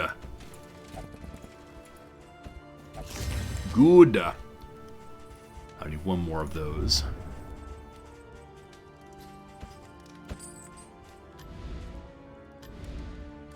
Potential Lady. Oh, I forgot about that, yeah. It's been a while since I played DD1, but everyone's fine. Everyone's fine. Gouda, Gouda, Gouda. Okay. To the Wainwright Each now. improvement, a new variable in the equation of your fate. So our first time ever having a trophy. It's going to give us a better chance of finding what's ahead. Cool. We have a wind chime, which will remove some stress. Also cool. We could instead get, well, nothing.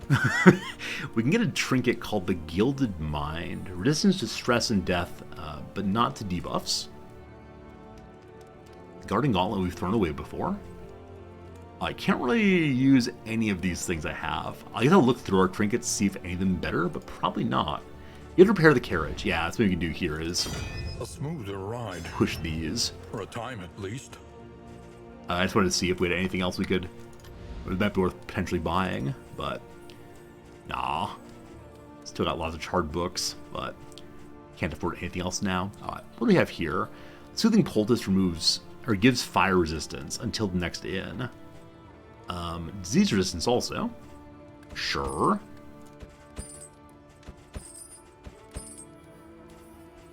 Back to the home team. So I don't know if we'll find fire, but we'll put it onto, I don't know. Junia, you get that. Congratulations. You keep your Holy Flame to yourself. And the Wax Inoculant stops diseases. Barston already has one, but stop more. Then have another one of these. Stop fire resistance on. Sure, the only fire one's in your heart, Dismas. And we'll Sealing Wax on Paracelsus. No Peace Squeamish. Plague Doctor does not want to think about Plague too hard.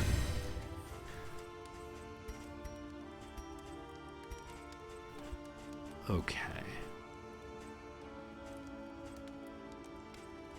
So I really wish I knew what was coming next. I'm not going to ask you all to tell me. I do have class today, so class starts at 1:40 my time. I usually leave at 12:40. It's currently 12:06. That said, today I'm teaching something I normally don't teach, and so I need to leave fairly soon here. In probably once we finish the inn section, I'll have to go away. But thank you for reminding me I teach today. But it's at 1:40 it starts. I have more than an hour still. Thank goodness. You scared me. You scared me, Agnarch. We have 23 relics left, so we can't afford absolutely everything. Another laudanum seems good, because who knows what horrors we'll find. We got 3 more purchases. I'm feeling like it's more likely to be bandage needed rather than anti-venom needed. This may not be true. We can get 2 more of the cheap ones. And that is that. Did I buy the right things? Who knows? Who knows? To the Mastery Trainer. However painful, is the greatest teacher of all. Now, I was curious. If we upgrade Illumination, the advantage of upgrading Illumination is that the character can't gain any dodge from that point forward. So if you smash your Sangria, glass and apple everywhere.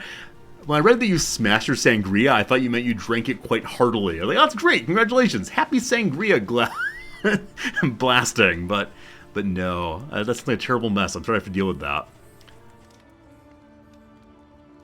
Okay. Illumination just feels like a useless slot more often than not. But being able to remove it and it stays off for a while could be good also. It gives additional resistance from removing tokens. I think that's a huge increase. It'll stop us from having the same debuffs put on over and over again. Yeah. Level 2 Bellow also removes crits as well as riposte.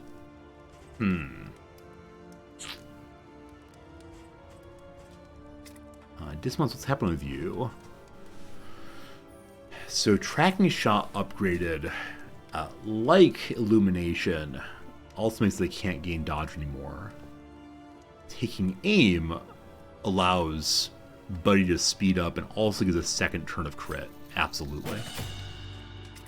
Call them all Buddy. I don't know why I call them Buddy. They're all Buddy here. I'm going to increase our dots. And then one last turn. We'll strengthen Judgment. Alright, there you go. Decisions made. We'll go ahead and put our wind chime on the cart also, so we can now hear the fine sounds of stress removal. And the name of my vehicle keeps changing, I think. Once again, it returns to be called Descartes. Very good.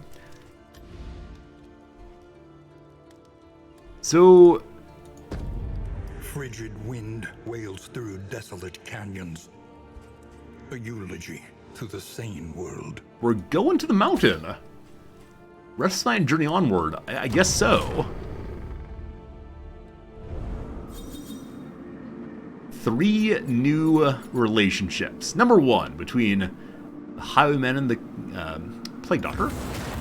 Envious. Oh no. Covets what the other has, and plots to take it. Yeah, you recall that the Plague Doctor has a negative relationship with everyone because they were yelling aggressively after stressing out recently. So if we use Duelist Advance, Paracelsus gains some stress. If we use the... Great. If we use the removal of... or the resistance item, or resistance skill rather, Dissonance gains it. Rough. A new hopeful relationship also. Unites the hopeful. I thought that Crush was already marked as hopeful between these two. Now, maybe these relationships only last for one map. I don't know. And lastly, suspicious. Narrowed eyes, muttered threats. All trust is lost. I'm sorry, what? So if we use Incision, then Junia has a chance of yelling, like, target me please, target me. And if you use Hand of Light, which we'll never use, then Paracelsus has a chance of the same thing. You're doing what? Oh, it's ridiculous. So do we have sufficient skills that we could take Incision off? I don't think we do. That's brutal. That's brutal. All right. With that, we come to our final map. The mountain. At last, the great ziggurat. Temple of failure and regret. We're gonna look at the map, and then I gotta say goodbye, unfortunately. Oh, is there no map? Is it just one fight? I've gotta go. I've gotta go get my, my lecture ready. Gotta get an activity ready for the students. See, normally I would stream for another 30 minutes. Normally I'd stream for another 30 minutes and be able to do this, but I've got to go teach. I'll be a bad teacher if I don't. And as much as that'd be hilarious, I can't do that. So friends, will return tomorrow and fight the boss. And I'm terribly sorry to leave you on that kind of cliffhanger. I don't feel good about that at all, but that's how it goes. Petite Dragon de Jade, thank you for the follow. I appreciate it a bunch. Good to have you here for sure, for sure. Save and quit, be good, Professor. This is the day I put my students before you all. Oh boy, I'm gonna unfollow, unsubscribe. I'm gonna have to go to, just talk to my students, say, students, I chose you over my friends today. Please come subscribe to my channel.